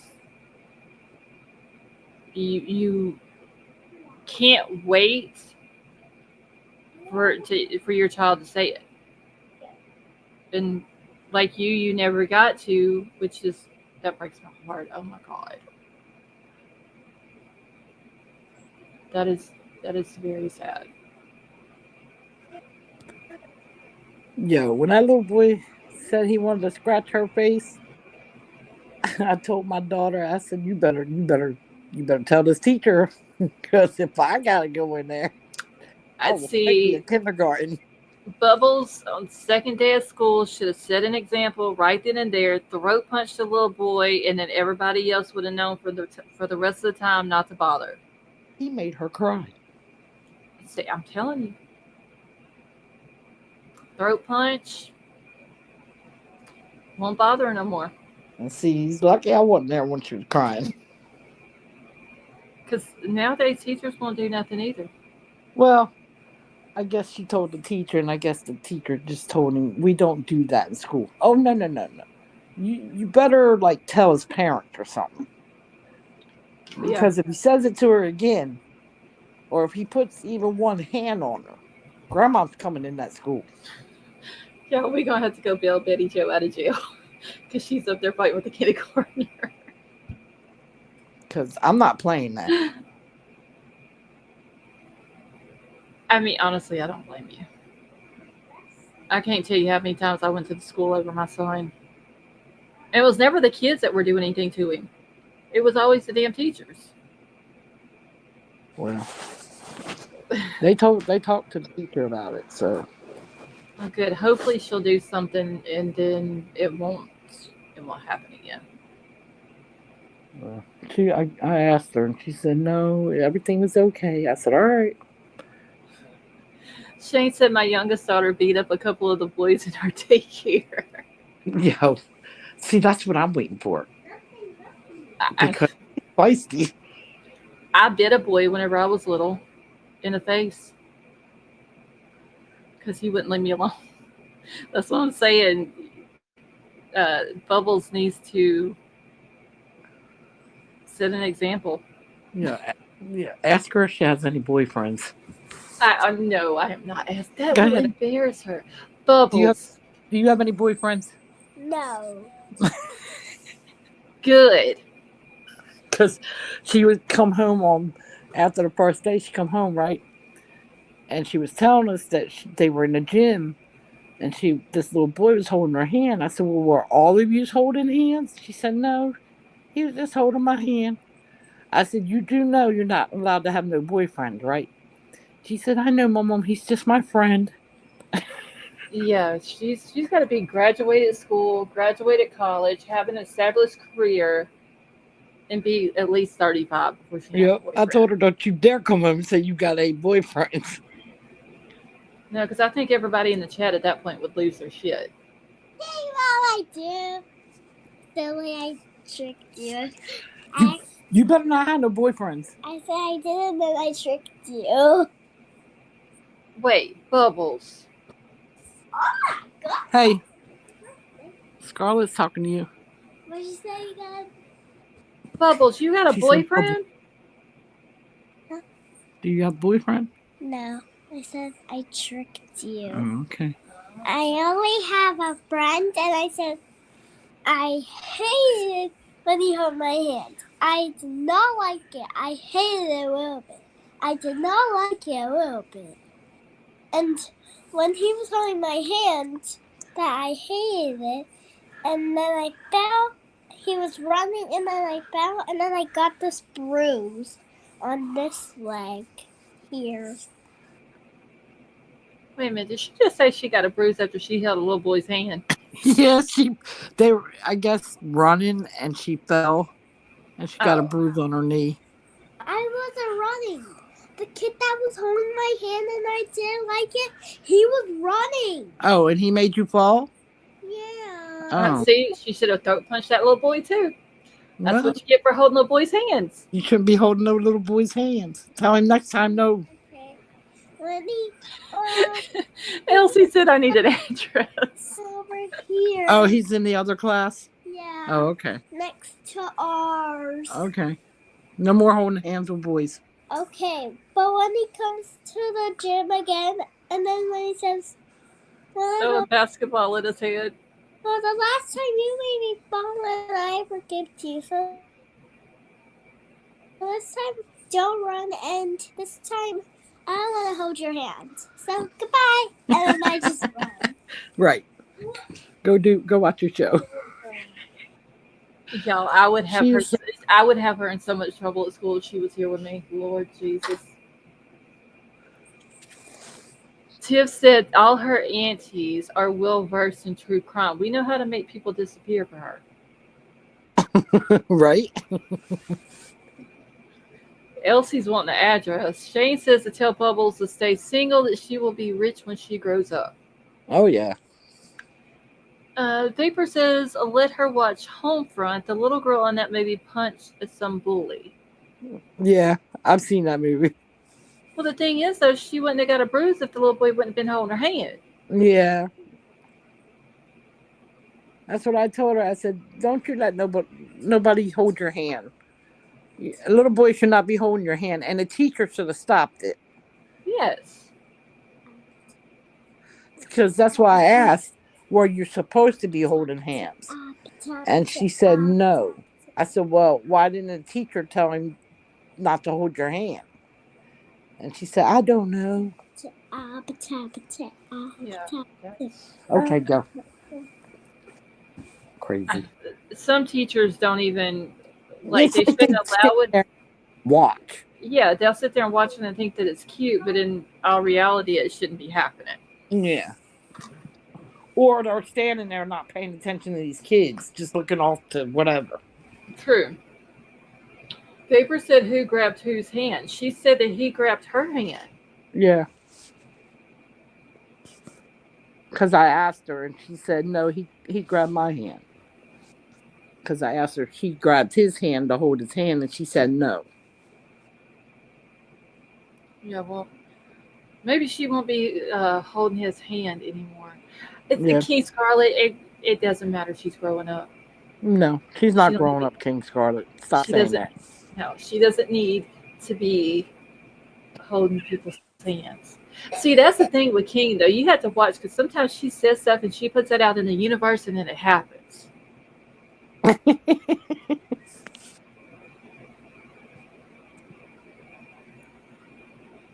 I mean, yeah, she's going to be 6 years old in February, but Oh my no, God.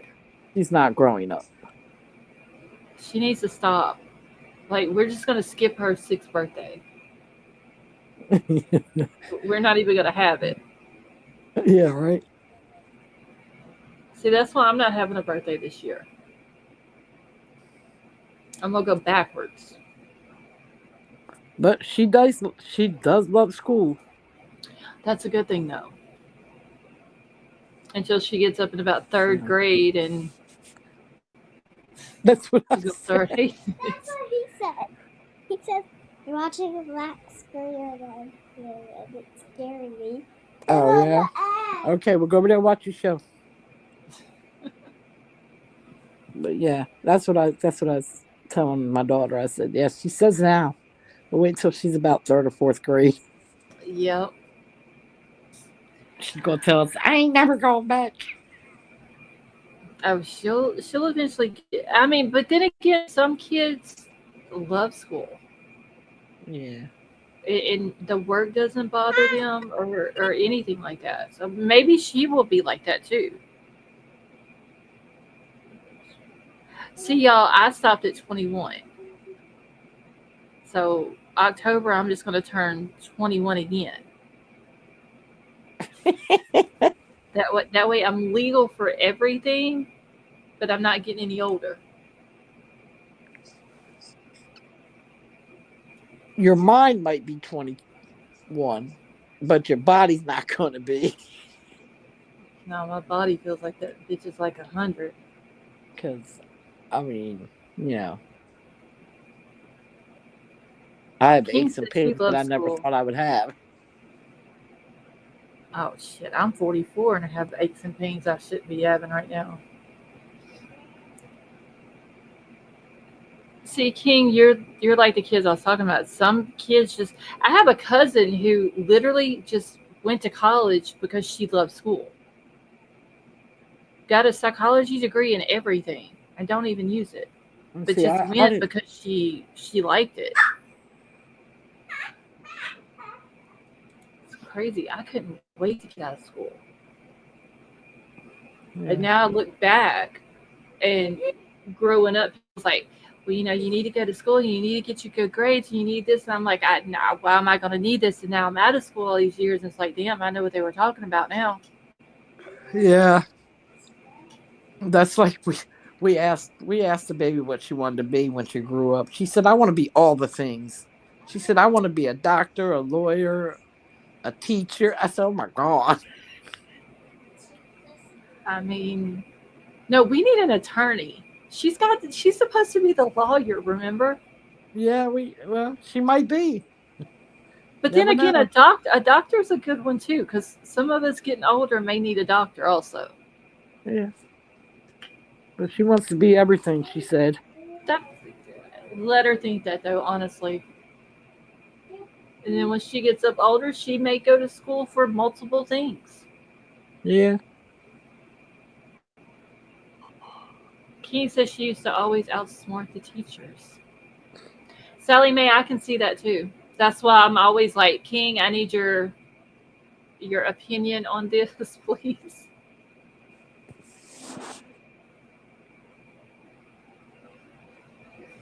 Oh, yo. What time is it?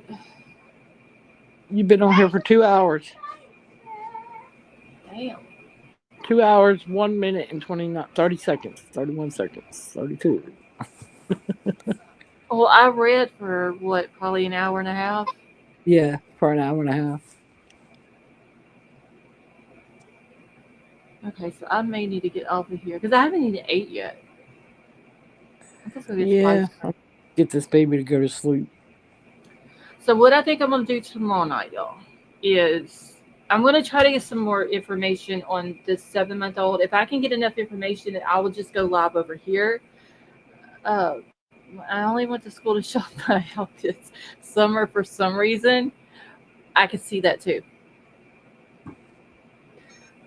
If I get enough information on the baby, or if something comes up on none of the or one of the other cases that we've done, I will go live over here, and then if we have to, we'll jump over to the other channel. If not, then I will just do a live tomorrow night.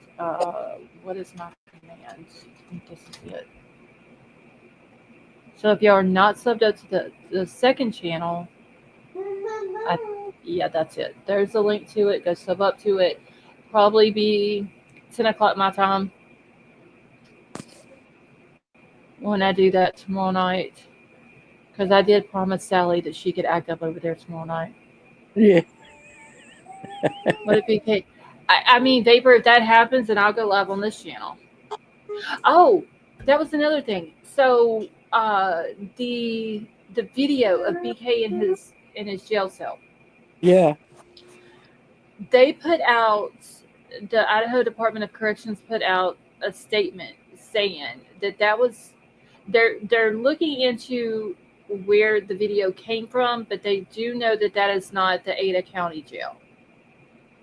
Okay, so it could be the prison. So it could be the prison. Um, I'm wondering about Moscow as well. My comment Yeah, was it that. could be. It could be that. Oh wait, Shane, I didn't see your comment. I'm sorry. Hold on. Let me look for it. You bloody baby, I'm almost 60, so stop your bloody complaining about being old. Shane, I'm 44. I'll be 45 in October. I'm old. She's a I'm going baby. back to. That's why I'm going back to 21. Okay, so News Daddy said that it wasn't. Well, then what jail is it? If it's not Moscow and it's not Ada County, so is it the prison?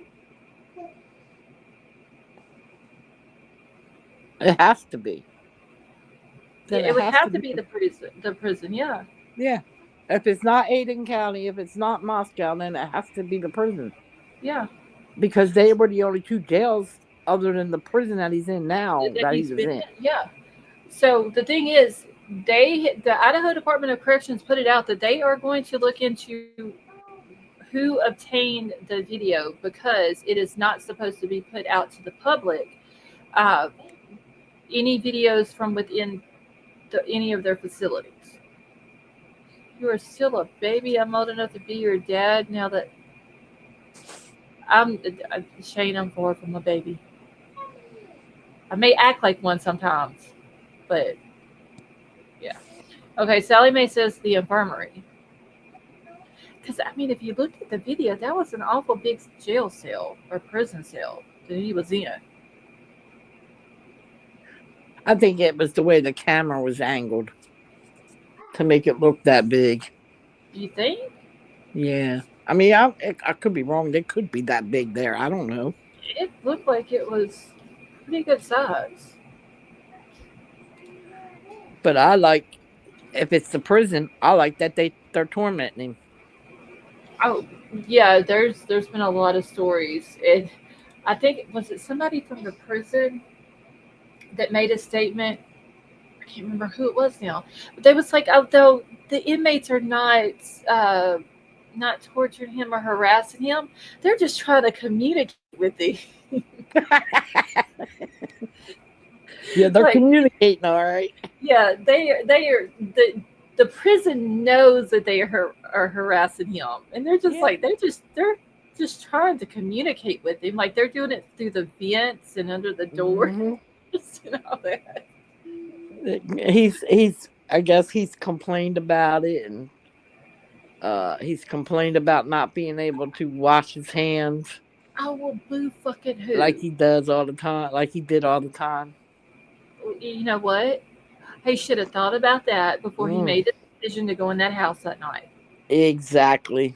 Suffer because we Don't don't care. exactly. I do not feel sorry for him at all. You shouldn't have went and did what you did. If you wouldn't have went and did what you did and wouldn't have been an asshole Mhm. over to the people, to the students and the professors at WSU, you wouldn't be in none of the situations that you're in. You would still be sitting in your PhD program, Mhm. working your way up to become the professor that a lot of people have claimed that they thought he wanted to be. Yeah. But instead, he had to go fuck his life up, mess his parents' life up, take four innocent lives, and screw all their families up too. Yep. So here's my message to BK: we do not care. I don't care. I don't feel sorry for him. I'm gonna be honest with you. I do not care. I don't have no remorse for him. I don't Nope. have no sympathy for him. I don't care. You shouldn't have did what you did. The And one, water fountain is on top of the toilet. Summer, you know he hates it. and then one day he might get the justice that he deserves. Uh, be nice. Keep playing with them inmates. Yeah, keep snitching on the inmates while you in prison. Yeah. That's real smart. Yeah. That's what I'm saying. Because eventually, I mean, yeah, you only get to come out maybe for an hour or whatever, Yeah, because he's in solitary confinement. but eventually they gonna get to you. Oh well, of course. I mean, he shouldn't have. He thought, in my opinion, he went in and did this. He thought that he was going to get away with it. Mm-hmm. Uh, this was like his field of study, and some of those documents that I read today. Some of the people that was in some of the classes that he had at WSU, and they were talking about that. Like he was he liked to talk about research, and one of the things that he was really interested in was the mindset of someone who before they commit a crime. And I like where the fuck like why is he not writing a paper on his own self? Right. And not only that, yeah, he might like wanted the mindset of before they committed a crime, but to be honest, I think when he was studying all that and where they had the house set up for, In Pennsylvania. I believe he was thinking about becoming a serial killer at that time. hmm Oh yeah, like a couple of days ago, and y'all, I hate to even bring this man's name up because we have heard it enough on this damn Oh channel. Lord. But I've seen I don't know how many YouTube channels Yeah. that was talking about that they think that maybe he, I can't remember if they used the word studied or was basically a copycat, and I'm it's going to say the dude's initials DR. Uh, Yeah. they think he might have kind of got stuff from him. I mean, something was going on upstairs in his brain that wasn't functioning correctly. Like that you know. Yeah. Let's see. Nobody probably remembers this, but I said in the beginning that he would never make it to court. Elsie, I know that there was some people. Damn it, Sally Mae. I know that there was some people that said something about a plea deal. I never thought that he would. Just There was there it was a was lot of us that didn't think he would. yeah. I honestly just because of his narcissistic behavior and his controlling behavior, and I just never thought he would have agreed to a plea deal. Never would have thought it. I never would have thought that he would admit guilt. Yeah. There was a lot of us that thought that. Sally Mae, Summer, throw her out two more chairs because I was trying to be nice and be good tonight, Sally Mae, and just throw the man's initials out there. But you know,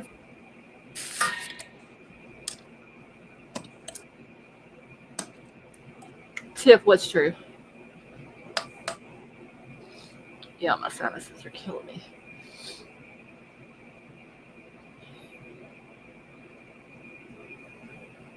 I just honestly, I didn't think he had it in him to admit any guilt.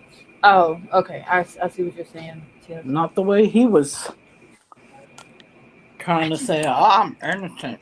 Yeah, even if Ann Taylor would have came up and been like, okay, look, Brian, we need to see if maybe we can get you a plea deal. I still never seen him saying, okay, let's do it at all. I know. Yeah. I Wait, that agree. chat girl on Discord was. Oh, Elsie, are you talking about the thing that she posted the other night in there?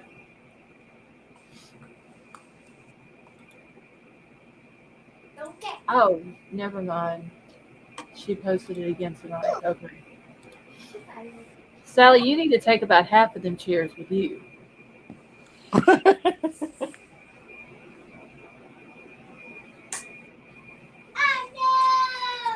Sally Mae's just itching y'all. Like she came in tonight before the live even started and was wanting to act up.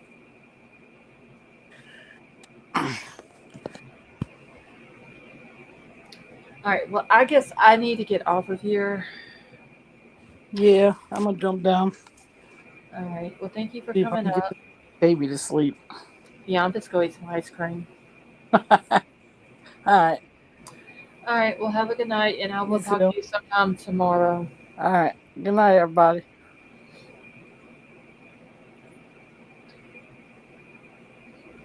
All right, yeah. I'm about to get out of here as well. Like I said, I'll be on the other channel tomorrow night, probably around 10 o'clock, my time, usual time. Ordering Sally a timeout chair from Amazon. Summer's got to have her name on it, though. Vapor, have a good night. So I love you all. Thank you all so much for coming and hanging out. Thank you to the new, I can't remember who it was that got the new membership. Was it Elsie? I don't even remember. Yes, Elsie King. Thank you for the super chat. That was very nice of both of you. I will talk to y'all tomorrow night. I'll probably be in Discord later on or sometime early in the morning. Summer, have a good night. I love you all, and I will talk to y'all later.